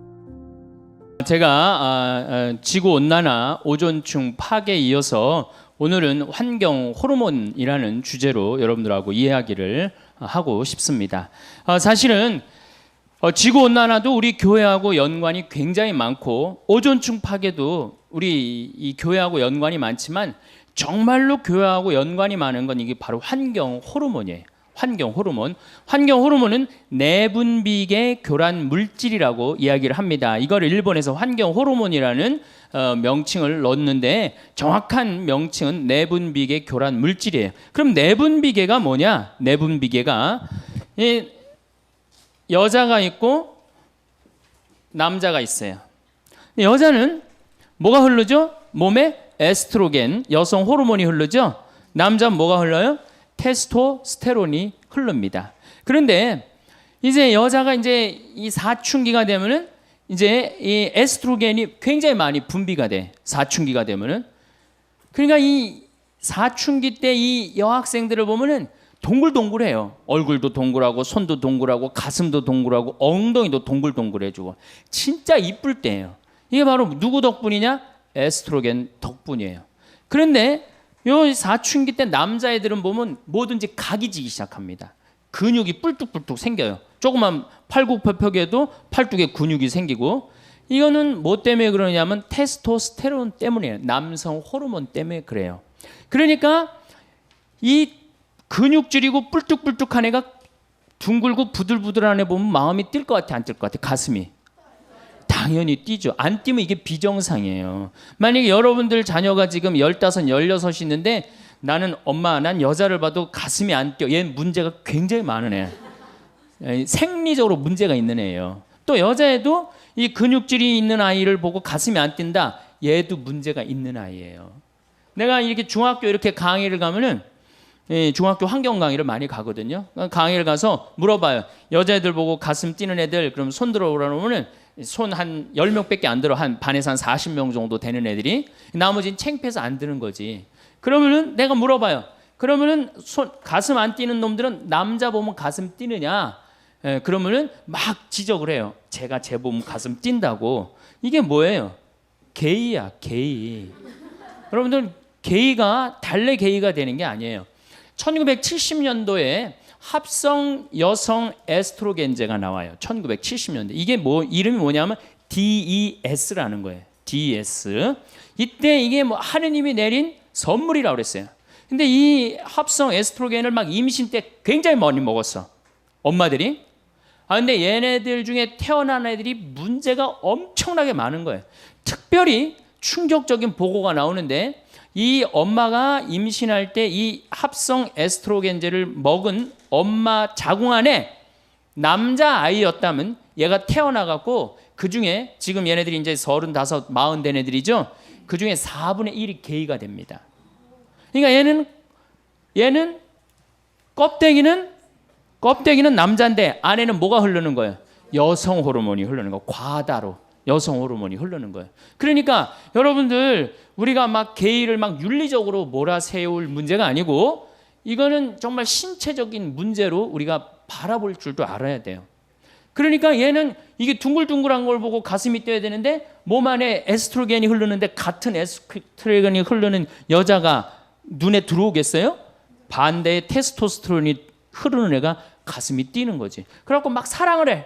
막 사랑을 해갖고 너무너무 사랑해. 그래서 같이 살고 싶어갖고 결혼하고 싶어갖고 나한테 데리고 왔어. 신부님, 저는 이 사람 없으면 좀 못 삽니다. 저 이 사람이랑 결혼하게 좀 혼배 좀 해주십시오. 그렇게 왔을 때 신부가 해줘야 돼, 말아야 돼? 해줘야 된다. 한번 손 들어보세요. 해주지 말아야 된다. 이 예수님이 제일 싫어하는 사람이 누구냐면 손 안 드는 사람들이야. 이 마르코복음 3장에 보면은 1절부터 6절에 이런 얘기가 나와요. 안식일에 손이 오그라든 사람을 펴줘야 되느냐, 펴주지 말아야 되느냐, 이렇게 예수님 물어봐요. 손 들으려고 그래. 근데 아무도 손을 안 들어요. 그러니까 녹이 띈 얼굴로 그들을 째려보시고 난 다음에 안식일에 손을 펴줘요. 이거 굉장히 중요한 거예요. 안식일에 하지 말아야 되는 건데 예수님 분명히 손 들으려고 그러거든. 펴줘야 되느냐, 펴주지 말아야 되느냐. 이 남자애가 몸 안에 에스트로겐이 흐르는 남자애가 몸 안에 테스토스테론이 흐르는 남자애를 너무너무 사랑해서 결혼하고 싶다. 나한테 결혼 주례를 해달라고 나한테 데리고 왔다. 해줘야 되느냐, 해주지 말아야 되느냐. 자, 다시 한번 손 들어보겠습니다. 결혼시켜줘야 된다. 한번 손 들어보세요. 시켜주지 말아야 된다. 네, 좋습니다. 이제 이 문제는 교회 안에 들어오게 돼 있어요. 이 문제는 이게 교회가 바깥에서 밀어낼 문제가 아니에요. 이제는 여러분들, 미국은 매사세체주가 법으로 이 남자와 남자의 결혼을 정식적으로 인정을 해줍니다. 그래서 모든 권리를 부여해요. 근데 얼마 전에 캘리포니아에서 역시 법으로 보장을 해줍니다. 교회는 어떻게 할 거야? 단죄할 거야? 단죄하지 말아야 될 거야? 단죄하지 말아야 돼요? 단죄해야 돼요? 이게 이제 교회가 겪는 갈등이에요. 환경의 문제가 이제 결국은 이렇게 부닥치는 거예요. 그동안 환경 운동을 막 할 때 교회는 뭐라 그랬어요? 그건 운동가들이 하는 거다. 운동가들이 하는 거다. 그렇게 한켠으로 밀어냈는데 이제는 운동가들이 하는 문제가 아니야. 교회의 실질적인 문제로 다가옵니다. 실질적인. 여러분들, 2006년에 3살짜리 여자아이가 중국 길림성에서 생리를 합니다. 3살짜리 아이가 중국이 발칵 뒤집혀졌어요. 3살짜리가 어떻게 생리를 하느냐? 발칵 뒤집혀져 갖고 이 추적을 해봤어요. 요즘 중국 쓰촨성 그 지진 때문에 우리가 중국을 새롭게 많이 보죠. 중국은 어떻게 애 하나에 엄마, 아버지, 외할머니, 외할아버지, 친할머니, 친할아버지, 애 하나에 몇 명이 매달려 있어? 6명이 매달려 있는 거예요. 그러니까 얘한테 너무너무 잘해주는 거야. 그러니까 그냥 좋은 거, 맛있는 거, 뭐 이런 거, 치킨, 고기, 1살, 2살, 3살 때 막 먹인 거야. 근데 여러분들, 모든 고기에는 육질을 부드럽게 하기 위해서 합성 에스트로겐제가 들어가요. 그러니까 그런 고기를 계속 먹으니까 몸 안에 어떻게 돼? 에스트로겐제가 과다 축적이 된 거예요. 그러니까 3살 때 생리를 하는 거예요. 여러분들, 내가 이 목욕탕에 가보면 남자애들이요, 문제 있는 애들 굉장히 많습니다. 초등학교 5학년, 6학년 된 아이들인데 분명히 남자야. 근데 몸매는 여자애들 많아요. 유방이 나오는 아이들 굉장히 많아요. 남성의 10%가 유방이 나온다고 그러잖아요. 뭐 때문에? 고기 많이 먹어서 그래요. 고기. 요즘 뭐 소고기 안 먹으면 돼. 그거 좋을 거 하나 없어요. 고기 많이 먹고, 또 성기 외소증이 있는 아이들도 굉장히 많아요. 성기 외소증. 이게 다 뭐 때문에 그래요? 환경 호르몬 때문에 그래요. 내분비계 교란 물질 때문에 그래요. 이 내분비계 교란 물질이 이게 멀리 있는 게 아닙니다. 지구상에는 약 10만 종의 화학 물질이 있어요. 인간이 만들어낸 10만 종의 화학 물질이 있는데 그 중에 우리가 지금 생활 안에 쓰는 게 4만 종이야. 4만 종. 그러면 그 화학 물질이 뭐가 있겠어요? 자, 우선 이 강의실 안을 우선 봅시다. 여기 이 지붕 천정에 있는 이 텍스, 이거 화학 물질이에요? 화학 물질 아니에요? 화학 물질이죠. 여러분들 샴푸할 때 파마할 때 쓰는 약 화학 물질이에요? 화학 물질 아니에요? 화학 물질이에요. 그 미용실에서 근무하는 분들이 불임률이 다른 사람들보다 2배가 높습니다. 화학 물질 속에서 살기 때문에 그래요. 여러분들 책상 지금 여기 이게 MDF라는 건데 이거 뒤집어 씌우고 이거 이 코팅하고 이거 화학 물질이 화학 물질 아니에요? 화학 물질이죠. 이 바닥에 있는 타일 이거 화학 물질이에요, 화학 물질 아니에요? 화학 물질이에요. 여러분들이 입고 있는 합성 수지 화학 물질이에요, 화학 물질 아니에요? 화학 물질이에요. 그러니까 인간한테 둘러싸여 있는 거 화학 물질 아닌 게 없어요. 특히 이 문에 저 페인트야말로 독성 화학 물질입니다. 그래서 여러분들 뭐 새집 증후군 같은 거 나 그거 걸린 분들 봤는데 굉장히 심각해요. 온갖 그냥 VOC라고 휘발성 유기 화합물, 이게 좀 말이 갑자기 어려워지죠. VOC라고 휘발성 유기 화합물이 있는데 쉽게 알 수 있는 게 뭐냐면 여름에 이 휘발유 자동차의 휘발유로 아지랑이 막 올라가는 거 있죠. 굉장히 독한 물질이에요. 그게 발암 물질이거든요. 근데 난 뭐 아르바이트 한다고 애들이 막 인라인 스케이트 타고 그 막 젊은 애들이 막 왔다 갔다 하는 거 굉장히 좀 걱정돼요. 그 화학 물질 덩어리 속에 애가 돌아다니는 거예요. 그런 아이들의 내분비가 교란이 온다는 거예요. 또 여러분들 뭐가 화학 물질이 또 있어요? 여러분들이 쓰는 합성 세제 굉장히 독한 물질입니다. 합성 세제, 주방 세제, 샴푸, 특별히 샴푸 같은 경우는 남자의 정자, 머리도 함몰시키고 꼬리도 녹인다는 거 아니에요. 그러니까 무슨 우리 생활 안에 이 건물도 화학물질 덩어리고 우리가 쓰는 세제도 화학물질 덩어리고 특히 DDT, 농약 이거는 굉장히 독한 화학물질이에요. 근데 제가 강원도 평창에서 나도 농사를 짓고 한 5,000평 지금 농사를 짓고 사는 사람이지만은 나는 농약을 안 치고 살지만은 농약 안 치고 사는 내가 얼마나 동네에서 욕먹는지 몰라요. 농약을 안 치는 건 농사 짓는 사람들한테 이해가 안 되는 일이에요. 농약을 안 치는 건. 그래갖고 우리 밭이 농약을 안 치니까 우리 밭에 풀이 잔뜩 나갖고 씨가 날라가갖고 자기네 밭 풀 많이 생긴다고 욕을 내가 그 동네 총회 가면 맨날 욕 먹어요. 70, 80된 할아버지 신부님 그 농사 그렇게 짓는 거 아닙니다. 그 풀도 약도 주고 그래야지 그게 무슨 농사입니까? 그러니까 시골에서는 농약을 안 친다는 걸 꿈을 못 꿔요. 그러니까 여러분들이 먹는 물질의 대부분 먹는 양식은 대부분 뭐가 쳐준다고 생각하면 돼? 농약. 특히 고추 같은 경우는 농약 안 치고는 꿈도 못 꿉니다. 그러니까 이 시골에 풍경이 있어요. 비가 오고 나면 7, 8월에 비가 오고 비님이 오시고 나면은 이제 남편하고 아내하고 경운기를 끌고 나가갖고 남편이 이제 분무기를 하고 아내는 그 경운기에 그 농약 한 거 이렇게 줄 해갖고 풀어줘요. 그럼 남편이 그걸 뿌려요. 그 모든 농촌의 공통적인 모습이에요. 그걸 가지고 우리가 먹는 거예요. 그 농약에 묻어있는 물질도 바로 내분비계 교란 물질이라는 거예요. 이런 거에 그리고 스티로폼, 비닐, 그 다음 아이들 요새 여러분들 텔레비에 가끔 나오죠. 장난감, 플라스틱에 환경 호르몬 물질이 많다. 그러니까 이 GM에서 1928년에 이 스티로폼을 발명을 해요. 그럴 때 뭐라고 그랬어? 신이 내린 선물이라고 그랬어요. 그런데 불과 50년이 지난 지금에는 다이옥신을 유발하는 가장 독성 물질이 되어 있어요. 그러니까 전기 절연체, 이 특별히 뭐 이런 거 전기 이것도 굉장히 독성이 강한 거예요. 이런 거. 그러니까 이런 거에 둘러싸여 있는 인간의 내분비가 교란이 안 일어날 수가 없다는 거예요. 어느 정도로 성전환이 일어나느냐면은 이 독수리들이 이 DDT에 이제 오염된 이런 뭐 조그만 물고기 뭐 이런 것들을 먹다가 이제 성전환이 일어납니다. 그러니까 암컷 위에 수컷이 올라타야 되는데 수컷 위에 암컷이 올라타는 거예요. 성전환 역할이 일어나는 거예요. 미국의 아포프카 호수에는 악어들이 사는데 유명한 거예요. 95%의 악어가 멸종이 돼 버립니다. 조사를 해보니까 성기가 그 수컷 성기가 아예 없어져 버린 거예요. 조그만 거예요. 결합을 할 수가 없는 거예요. 그 원인을 다 찾아보니까 DDT에서 다 농약에서 찾는 거예요. 농약에서.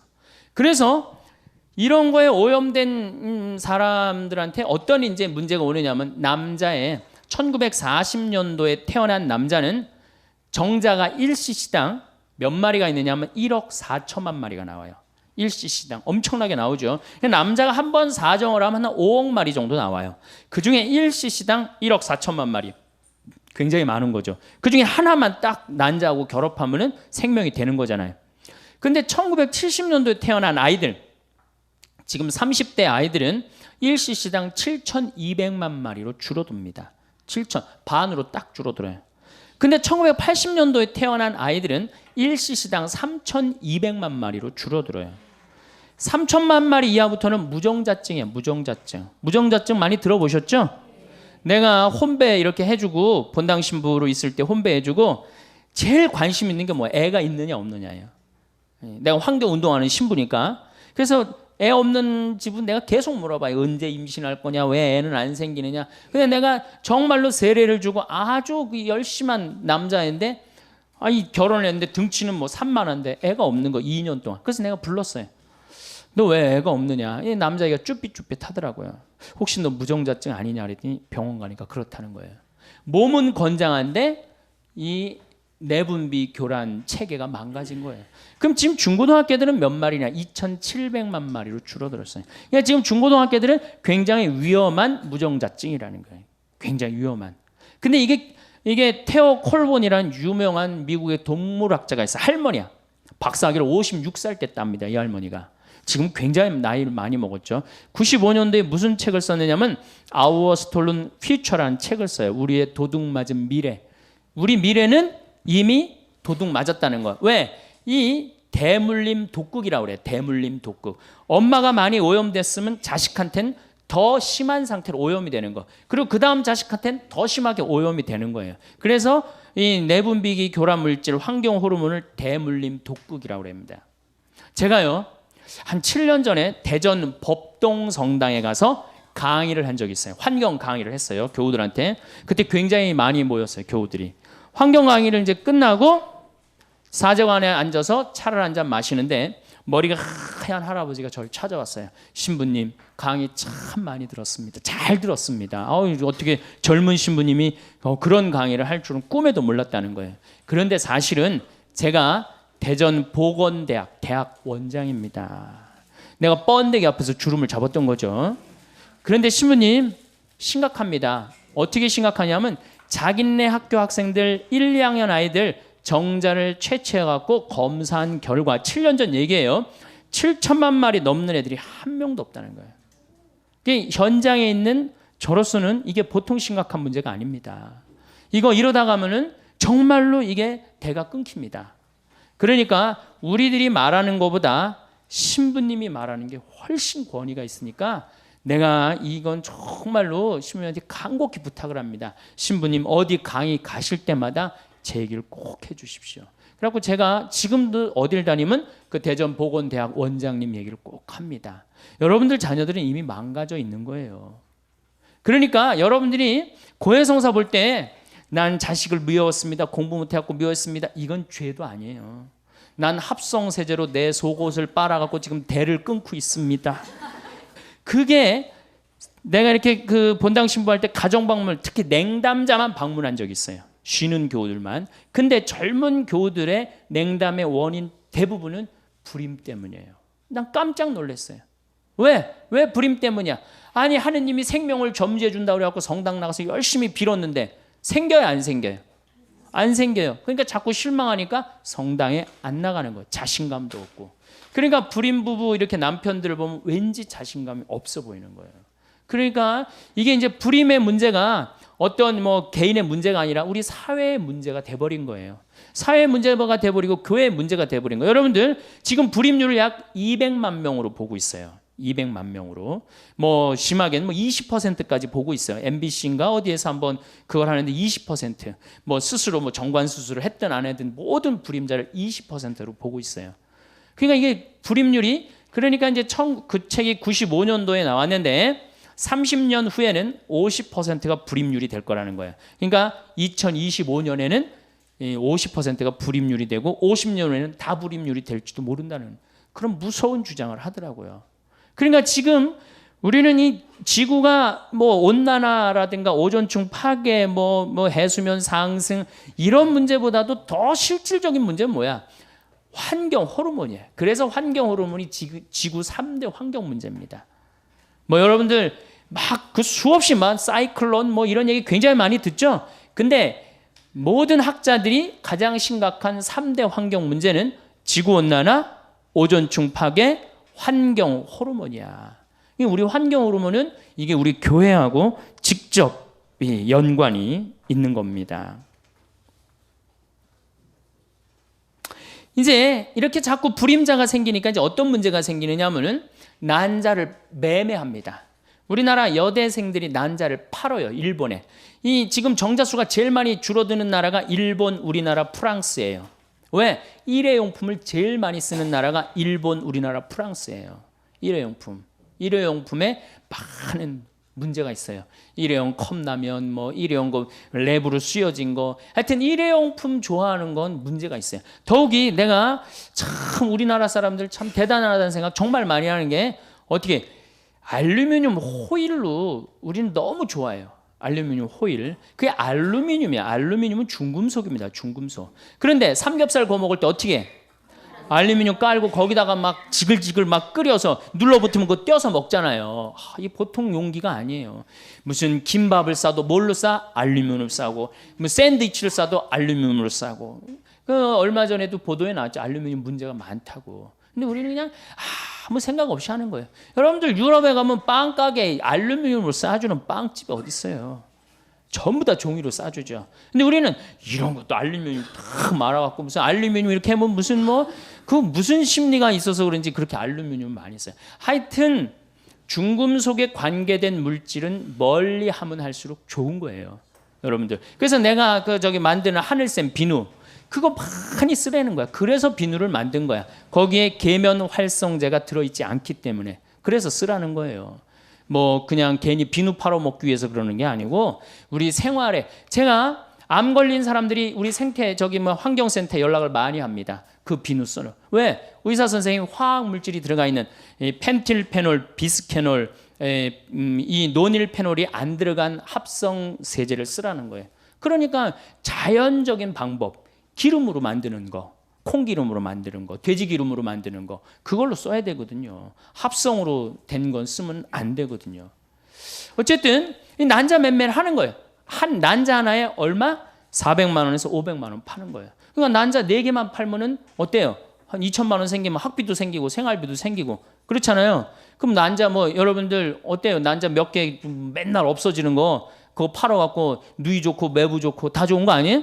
그래갖고 파는 거야. 근데 여기는 엄청난 함정이 들어있어요.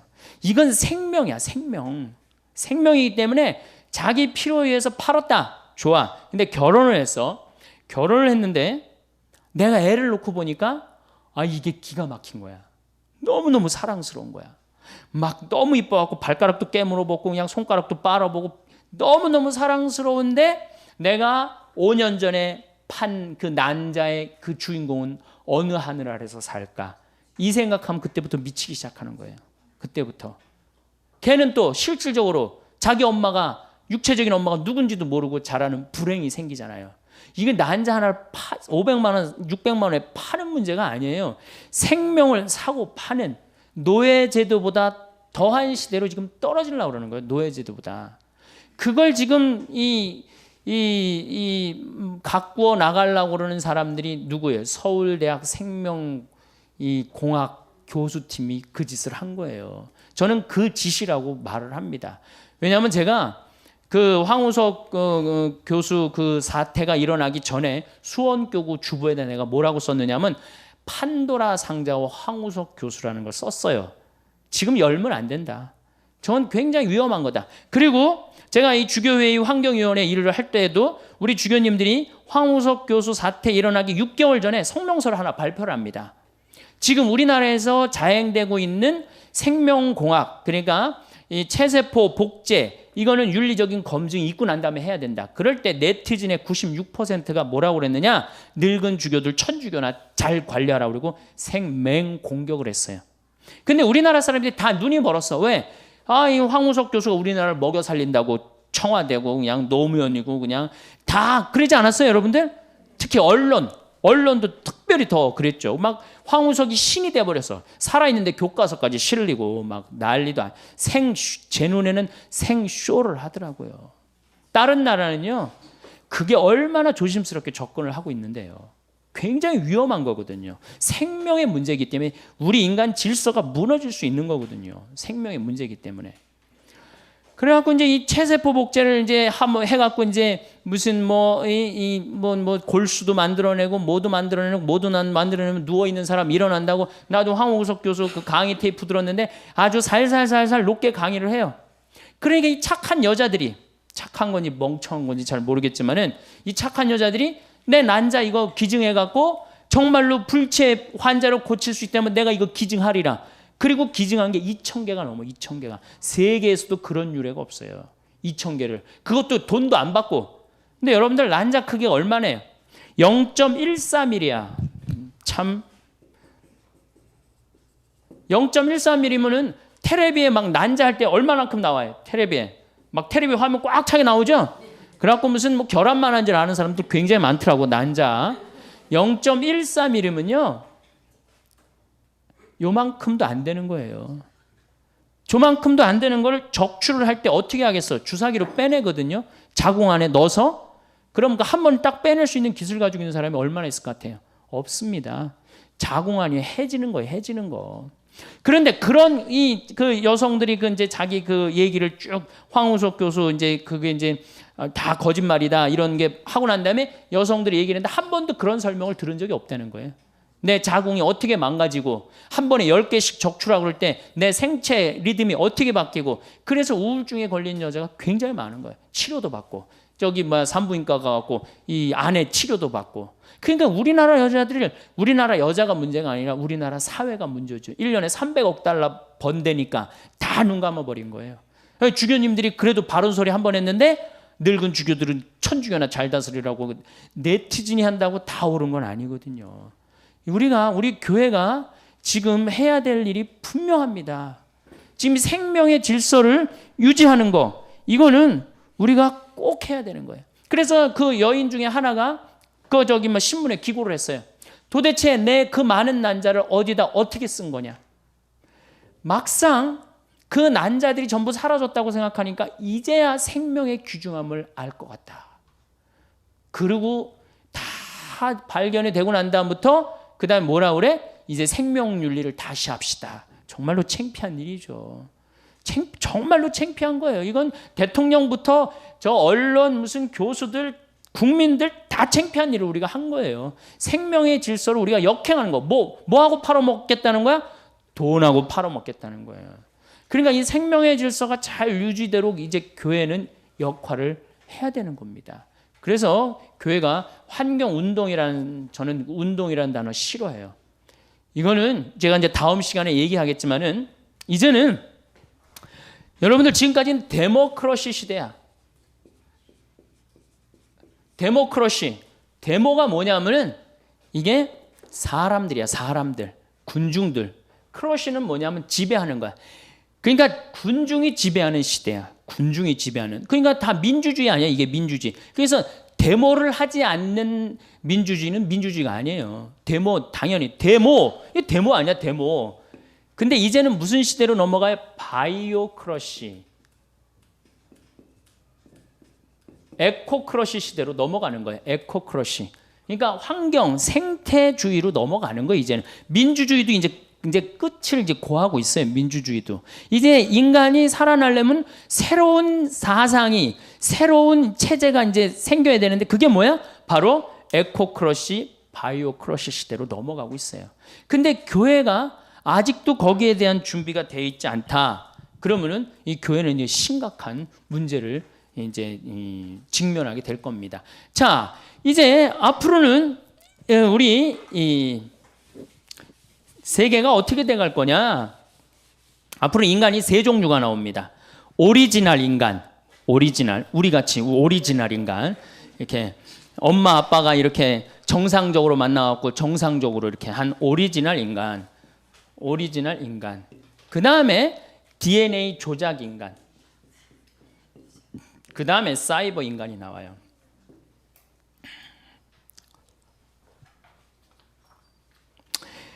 자, 우선 오리지널 인간에 대한 얘기를 좀 할게요. 이 오리지널 인간들은 앞으로 살아가기가 굉장히 힘들어요. 왜 살아가기 힘드냐면은 공기 오염됐죠? 먹을거리 오염됐죠? 그럼 점점 경쟁력 떨어지는 거예요. 거기다가 내분비 교란이 일어나갖고 정자수 줄어들죠? 여자는 자궁 호르몬 지수라는 게 있어요. 그게 지수가 자꾸 높으면은 착상이 안 되는 거예요. 자궁이 망가져 갖고. 그러니까 호르몬 지수 나빠지면. 그러니까 지금 우리 같은 오리지널 인간은 이제 앞으로 이 지구에서 살아가기가 굉장히 힘들어요. 그 다음에 이제 어떤 인간이 나타나냐? DNA 조작 인간이 나타나요. 자, 얼마 전에 영국에서 기가 막힌 법안을 하나 통과시킵니다. 어떤 법안을? 이종 교배를 통과를 시켜요. 사람하고 소하고 섞는 거를 통과를 시키죠. 그렇죠? 그래갖고 지금은 이제 뭐 문제가 많으니까 저기 사람하고 사람 사이에 생명을 죽인다 살린다 그러니까 여러분들 복제양 돌리가 뭐예요? 엄마 젖살 밑에서 세포를 떼내갖고 탄생한 게 복제양 돌리예요. 물론 죽었죠. 이제 6년인가 살다 죽었어요. 복제양 돌리가. 그게 97년도인가 98년도에 나왔죠. 그때 세상이 깜짝 놀랐죠. 복제를 할 수 있다는 거. 이게 무시무시한 거죠. 복제를 할 수 있다는 거. 그 다음부터 복제하기 시작했는데 소를 복제하고 뭐 고양이를 복제하고 개를 복제하고 그 다음에 남아있는 게 뭐예요? 인간이에요. 인간. 그거 복제하겠다고 2002년도인가 2부라고 뭐 클로네이드사라고 그 클로네이드라는 단어가 복제한다는 뜻이에요. 클로네이드사에서 했다고 그랬잖아. 확실히 했는지 안 했는지 모르지만 그게 돈이 되니까 거기 200만 명이 지금 접속해 있다는 거 아니에요. 나도 복제 좀 내 죽은 애 좀 살려달라고. 죽었는데 그 살 좀 떼어내갖고 난자 하나만 빌려오고 그 안에다가 안에 핵을 제거하고 그 안에다가 체세포 넣으면 핵 분열해갖고 사람으로 된다는 거 아니에요. 그러니까 내가 복제를 하고 싶어. 내 살점을 떼내갖고 지금 내 아이를 하나 복제를 했어. 난자를 하나 빌려갖고. 그럼 나하고 DNA 구조가 똑같은 쌍둥이가 40년 후에 태어나는 거예요. 그러니까 영생이라는 단어가 나옵니다. 영생이라는 단어가 나오는 거예요. 왜? 똑같이 뭐 심지어는 그 클로네이드사에 그 뭐 연결된 라헬인가 누구는 뭐라 그래? 머리의 모든 기억력을 다운받을 수 있대잖아요. 컴퓨터에. 다운을 받아서 어떻게 하겠다는 거야? 복제한 그 인간에게 다운을 시켜준다는 거야. 그러면 내 모든 기억력을 가지고 사니까 영생을 한다는 요즘 그 사람들의 논리예요. 무슨 하늘나라 영생 이거하고 정말 완전히 멀어지는 거예요. 그러니까 지금 이 시대의 격변을 우리가 읽어야 돼요. 이 시대의 격변을 읽지 않으면 점점 사람들은 교회를 떠나요. 언제까지나 남자와 남자의 결혼은 안 된다. 여자와 여자의 결혼은 안 된다. 이미 다 하고 있는데 언제까지나 우리가 그렇게 단죄만 할 수는 없어요. 여러분들 이 휴머니즘이 나올 때 우리 뭐라 그랬어? 너희들 그렇게 이렇게 인간적이고 사악하다, 불태워 죽이고 결국은 다 떠난 겁니다. 교회가 이 시대를 이끌고 나가려면 어떻게 해야 돼? 그 앞에 나가야 돼요. 그 앞에 나가고 그 상황을 끌고 나가야 돼. 그래서 그런 위험 요소를 다 제거하고 나가는 게 빛과 소금의 역할인 거예요. 이 DNA 조작 인간이 굉장히 능력이 특출하네. 눈도 4.0으로 만들 수 있다는 거예요. 다리도 이 말다리 같이 그냥 근육이 불뚝불뚝한 다리도 할 수 있고 점핑도 뭐 한 5m, 6m씩 할 수 있고. 그러니까 이제 이게 혼용될 때는 오리지널 인간은 DNA 인간한테 지배를 받을 수 있다는 거예요. 지배를 받을.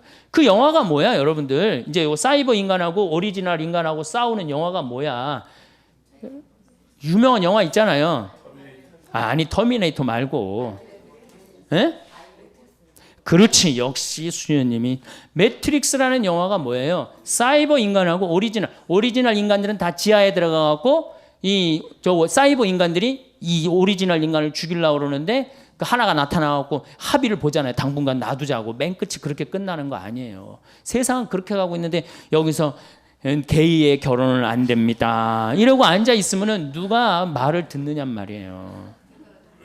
말 들을 사람 아무도 없다는 거예요. 자, 그 다음에 이제 사이버 인간. 요것도 머리가 아주 지끈지끈. 아주 요새 신부하기 힘들어요. 이 사이버 인간, 여러분들 2000년도에 어떤 로봇가 나온다고 그랬느냐? 2000년도에 청소하는 로봇가 나온다고 그랬어요. 2010년도에 환자 돌보는 로봇가 나온다고 그랬어요. 2020년에 가갖고 이게 노인들 이렇게 대화해주는 로봇 나온다고 그랬어요. 2030년에 원숭이 수준의 로봇가 나온다고 그랬어요. 2040년에 인간 수준하고 비슷한 로봇가 나온다고 그랬어요. 2050년에 인간을 뛰어넘는 로봇가 나온다고 그랬어요. 근데 지금 2008년인데 어디까지 나왔어? 원숭이까지 나왔어요. 원숭이 수준의 로봇까지 나왔어요. 그 대표적인 로봇가 아시모. 소니사의 아시모 아시죠? 키 요만한 애가 얼마 전에는 자선음악회 G도 나와서 했어요. G도. 걔 월급도 받아요. 월급도. 뭐 상징적이겠지만은 로버트의 여러분들 지금 우리가 로버트가 시키는 대로 지금 많이 하고 살아요. 신호등 빨간불 서라 그럼 우리는 딱 쓰는 거예요. 파란불 가라 그럼 가고. 예? 우리가 지금 로버트에 의해서 우리 자신도 모르게 굉장히 많이 움직여지고 있어요. 우리 자신도 모르게. 근데 이 사이버 로봇 2030년에는 어떤 로봇가 나오느냐? 이제 캄보디아에 가갖고 굳이 여자 안 데리고 와도 돼요. 부인을 만들 수 있다는 거예요. 부인을. 예. 부인 로봇. 잠자리도 같이 해줄 수 있는 로봇 정도 수준이 나온다는 거예요. 이거 어떻게 할 거야? 그런데도 천주교가 계속 그럴 거야? 계속?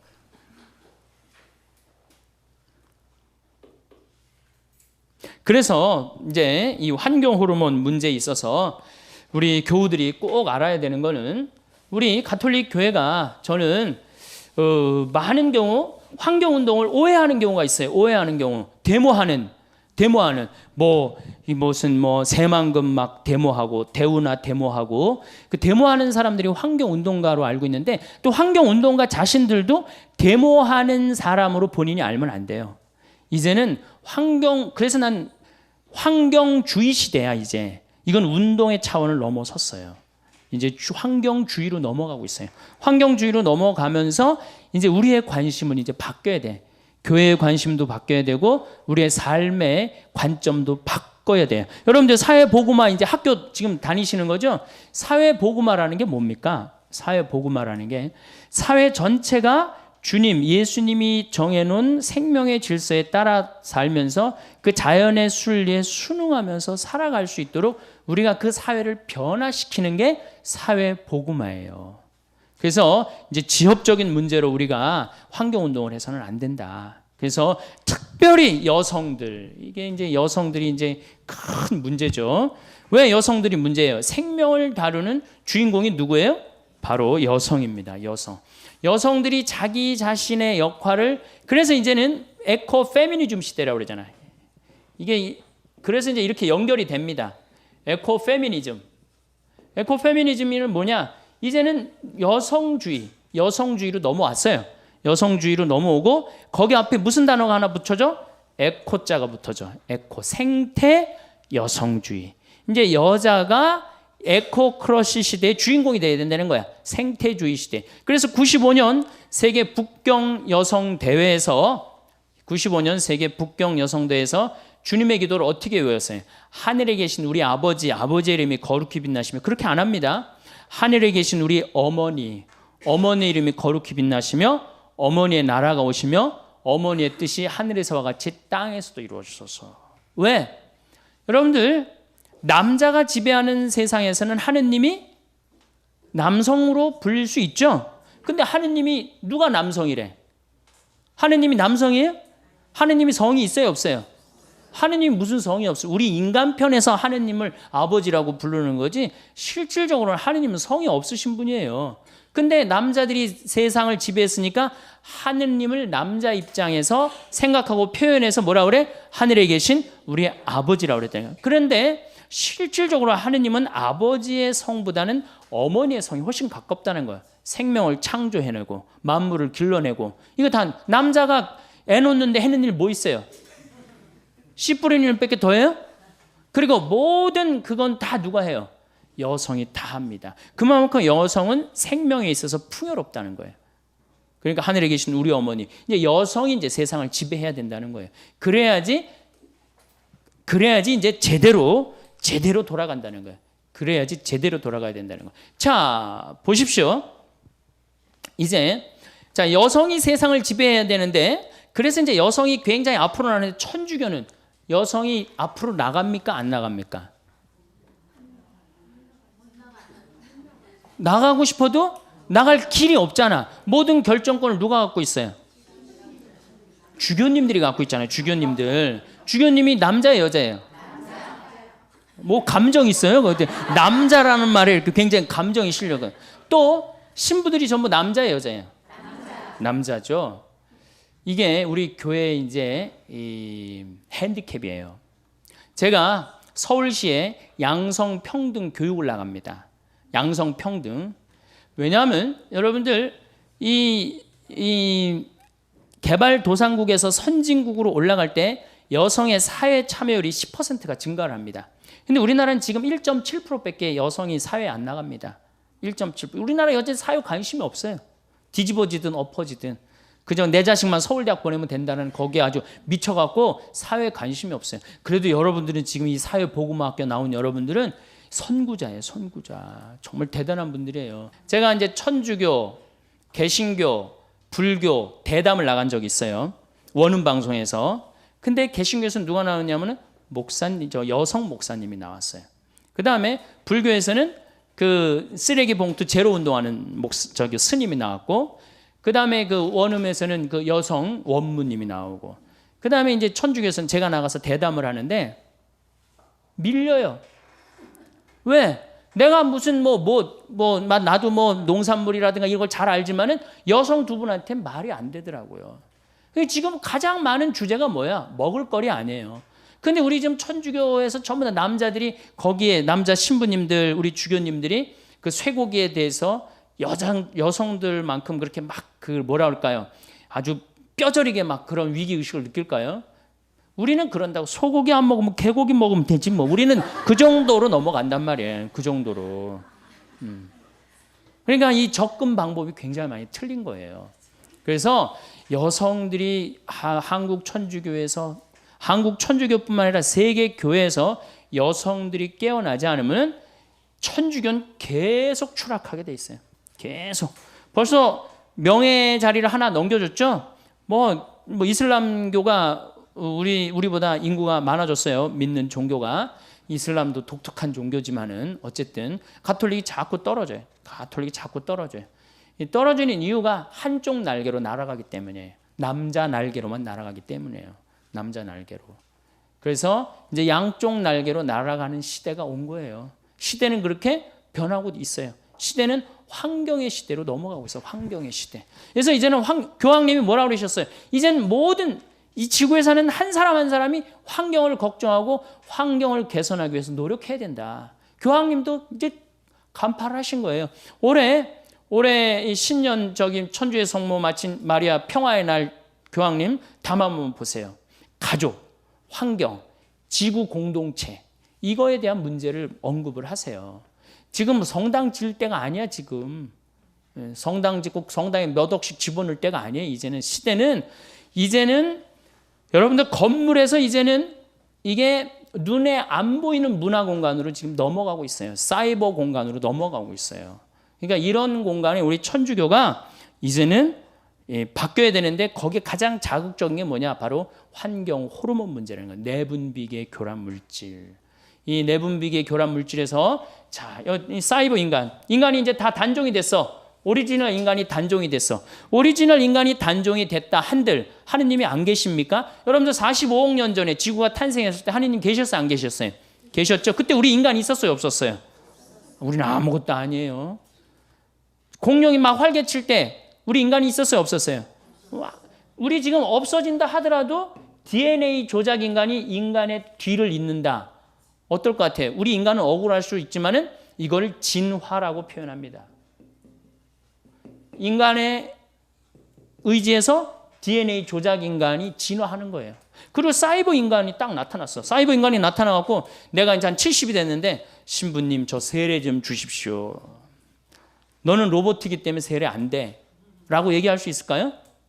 못합니다. 넌 로봇이기 때문에 너는 세례 못 줘. 그럼 사이버 인간들끼리 모여갖고 야 우리 세례 안 주는 데들아 우리끼리 모여서 신부 하나 만들자. 그래갖고 그 로봇 중에 하나 서품 주문은 그걸로 끝나는 거 아니야. 끝나는 거 아니에요? 내가 너무 앞서 나가나 지금? 오늘? 너무 앞서 나가요? 근데 이미 그런 상태로 접어들고 있어요. 교회는 지금 아직도 뜨리덴틴 공의에 1520년도에 한 뜨리덴틴 공의에 머물러 있으면 안 됩니다. 그리고 역사적으로 교회가 제가 다음 시간에 얘기하겠지만은 교회가 항상 끌고 나갔지 끌려다니면서부터는 교회를 떠났어요. 끌려다니면서부터는. 우리가 끌고 나가야 돼. 그러니까 환경 문제. 저는 이제 요것만 하고 이제 오늘 이제 요 시간은 잠깐 제가 마칠 건데, 여러분들 1980년대 제일 믿고 싶은 종교 천주교였어요. 근데 지금은 3등으로 떨어졌어요. 제일 믿고 싶은 종교 어디로 바뀌었어요? 불교로 바뀌었어요. 왜? 80년대부터 불교는, 내가 그때부터 불교에 굉장히 관심이 많았는데, 그때부터 환경 문제를 불교 조계종 거기에 아예 담당하는 스님이 계셨어요. 그럼 아주 정책적으로 그 조계종 거기 안에서 이 책도 정책적으로 출간을 다 했어요. 그러니까 제대로 잡은 거지. 시대의 흐름을 제대로 잡으니까 사람들이 어디로 나가요? 불교로 가는 거예요. 천주교는 다 지금 건물 짓다가 망할 거예요. 천주교 성당 짓다 망할 거예요. 지금 대형 건물로 가면 망하게 돼 있어요. 대형 건물로. 근데 이제 우리 천주교가 이제 대형 건물로 가다가 요즘 줄어드니까 누가 대형 건물로 가? 개신교가 대형 건물로 가고 있어. 내 눈에는 보여요. 이제 천주교가 좀 쪼그라졌는데 이제 개신교가 완전히 망가지게 생겼구나. 그런 생각이 들어요. 사실은 예수님이 46년 동안 지은 성전을 3일 만에 짓겠다고 그래. 허물라고 그러고. 그게 무슨 살아있는 건물이에요. 뭐 몇십억 되는 건물이에요. 살아있는 사람이에요. 사람이 성전이거든. 그러니까 우리 여기 사회복음화 학교 학생들은 이제 내가 바로 성전이다. 세상에 나가갖고 우리가 세상의 빛과 소금이 돼야 되겠다. 오늘도 황창현 신부님의 행복특강 잘 들으셨나요? 이어서 나이 들수록 들으면 도움이 되는 지혜의 말씀을 들려드리겠습니다. 첫 번째, 피해야 할 사람은 자기 말만 하는 사람입니다. 이런 사람을 계속 만나면 기운이 쭉쭉 빠지고 내 기분이 헛헛해질 때가 있습니다. 이런 사람과 많은 시간을 보내고 나면 내게 느껴지는 것은 심신의 피로밖에 없습니다. 그래서 자기 말만 하는 사람과 같이 있으면 감정적이든 정신적이든 기운이 빠지고 충만한 기분이 들지 않습니다. 우리 인간관계는 일방적인 관계가 아니라 끊임없이 소통하는 시계와도 같습니다. 시계를 들여다보세요. 시계를 보면 분침과 초침이 있습니다. 우리는 분침이나 초침 중 하나라도 멈춰 있으면 시계가 고장났다고 생각합니다. 인간관계는 분침과 초침이 상호작용하는 것처럼 서로가 서로에게 관심과 애정이 필요한 법입니다. 지금 만나는 사람 중에 자기 말만 하는 사람이 있으면 그 사람과 내 시계는 고장난 것이니 관계를 멀리하는 게 좋습니다. 이런 관계를 계속 지속하면 내 좋은 기운도 그 사람에게 빼앗기게 됩니다. 이런 사람은 내 인생에서 조금 떨어지게 하는 것도 괜찮습니다. 계속 내 옆에 두면 내 마음을 갉아먹는 벌레와도 같습니다. 길거리를 지나갈 때 나뭇잎을 갉아먹는 벌레를 봐보세요. 처음에는 잎에 구멍이 조금 난 것처럼 보이지만 며칠 지나고 보면 이미 그 잎이 남아나지를 않습니다. 내 마음이 이렇게 되는 겁니다. 내가 태어난 이유는 행복하게 살려고 태어났는데 내 기운을 뺏는 사람과 굳이 시간을 보낼 필요가 있을까요? 가족이든 직장 동료든 친구이든 항상 나를 먼저 챙기는 게 중요합니다. 이런 사람들과 거리를 둘 때는 너무 티나고 부자연스럽게 무시하거나 회피할 필요도 없습니다. 이렇게 하면 또 이 일로 트러블이 생기면서 나만 스트레스 받게 됩니다. 자연스럽게 이 사람을 건들지 않으면 똥이 묻지 않는다고 생각하고 만나는 횟수를 줄여나가면 됩니다. 굳이 안녕하세요 하면서 잘 지내시죠? 밥 한 끼 먹어요? 이렇게 하지도 마세요. 자연스럽게 만남의 횟수를 줄여나가면 멀어지는 법입니다. 이렇게 멀어진다고 해서 이 사람이 나를 싫어하고 미워하면 어쩌지 하는 생각도 갖지 마세요. 타인에게 평가받는 것이 신경 쓰여서 이런 사람에게 잘 보이려고 살 필요도 없습니다. 내가 어떤 모습을 하고 있든 나를 좋아할 사람은 좋아하게 되어 있습니다. 반대로 나를 미워하는 사람은 내가 뭘 하지도 않았어도 이유 없이 나를 미워합니다. 이런 건 자연스러운 삶의 이치입니다. 그러니 자기 말만 하는 사람과 멀어지는 것을 힘들어하고 스트레스 받아 하지 마세요. 그리고 만나서 이야기하면 나도 기분 좋고 상대방도 기분 좋은 사람이 누구인지 떠올려 보세요. 이런 사람이 나에게 득이 되는 사람입니다. 이런 사람과는 꾸준히 만나도 되는 법이니 내 좋은 에너지를 이런 사람들과 보내도록 하세요. 두 번째, 흉보고 부정적인 말만 하는 사람입니다. 이런 사람에게는 밥 사주는 것도 아깝습니다. 만나서 밥 사주려거든 차라리 그 돈으로 기부하는 게 좋습니다. 보통 부정적인 성향의 사람은 사람을 봐가면서 행동하고 말합니다. 처음에 이 사람을 툭툭 건드려 봤다가 자기 말 좀 잘 들어줄 것 같으면 그때부터 매번 누구 흉보고 부정적인 말만 해댑니다. 이런 사람과 같이 어울려 다니면 내가 어떤 사람이 될까요?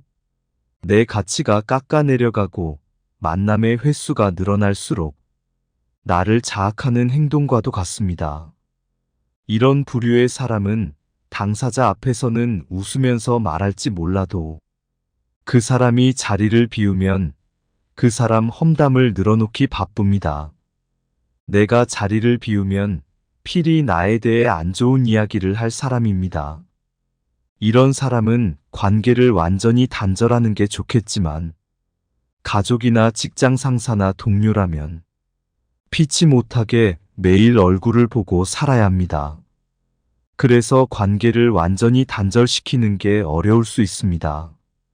이럴 때는 최소한의 접촉만으로 끝내도록 하세요. 가족이 이렇다면 일찍 독립해서 나가서 살면 됩니다. 특히 조심해야 할 것은 상대의 성격을 어떻게든 고쳐보겠다는 생각입니다. 내 가족이 부정적이고 남 흉을 잘 보니까 내가 바꿔봐야겠다 이런 생각을 갖는 게 여러분에게는 최대의 스트레스를 가져다 주는 마음가짐입니다.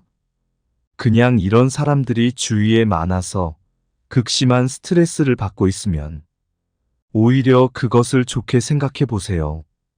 얼른 그 자리를 떠나서 새로운 것을 찾아보라는 기회이며 새로운 전환기를 맞이하는 암시이기도 합니다. 세옹지마라는 말이 있습니다. 이런 악연이 주변에 있어 괴로우면 내게 곧 좋은 일이 생기겠다고 도움이 되는 방향으로 생각하면 길이 보이기 마련입니다. 그리고 가족이든 직장 동료든 같은 자리에서 또 저런 말을 하고 있으면 정신 차리고 빨리 이야기를 그만두고 자리를 뜨면 됩니다.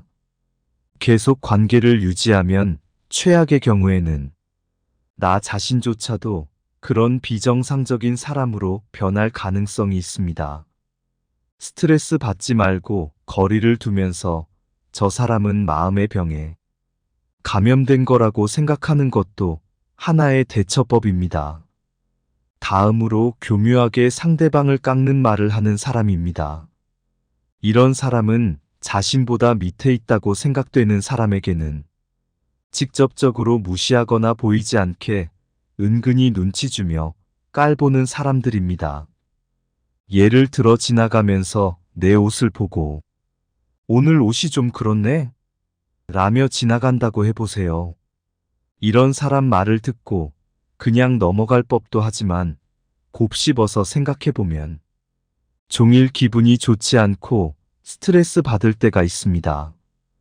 이런 성향의 사람을 피할 수 없이 반복적으로 봐야 하는 상황이라면 좋은 방법이 있습니다. 직접적으로 그 사람의 눈을 보면서 이야기를 해보도록 하세요.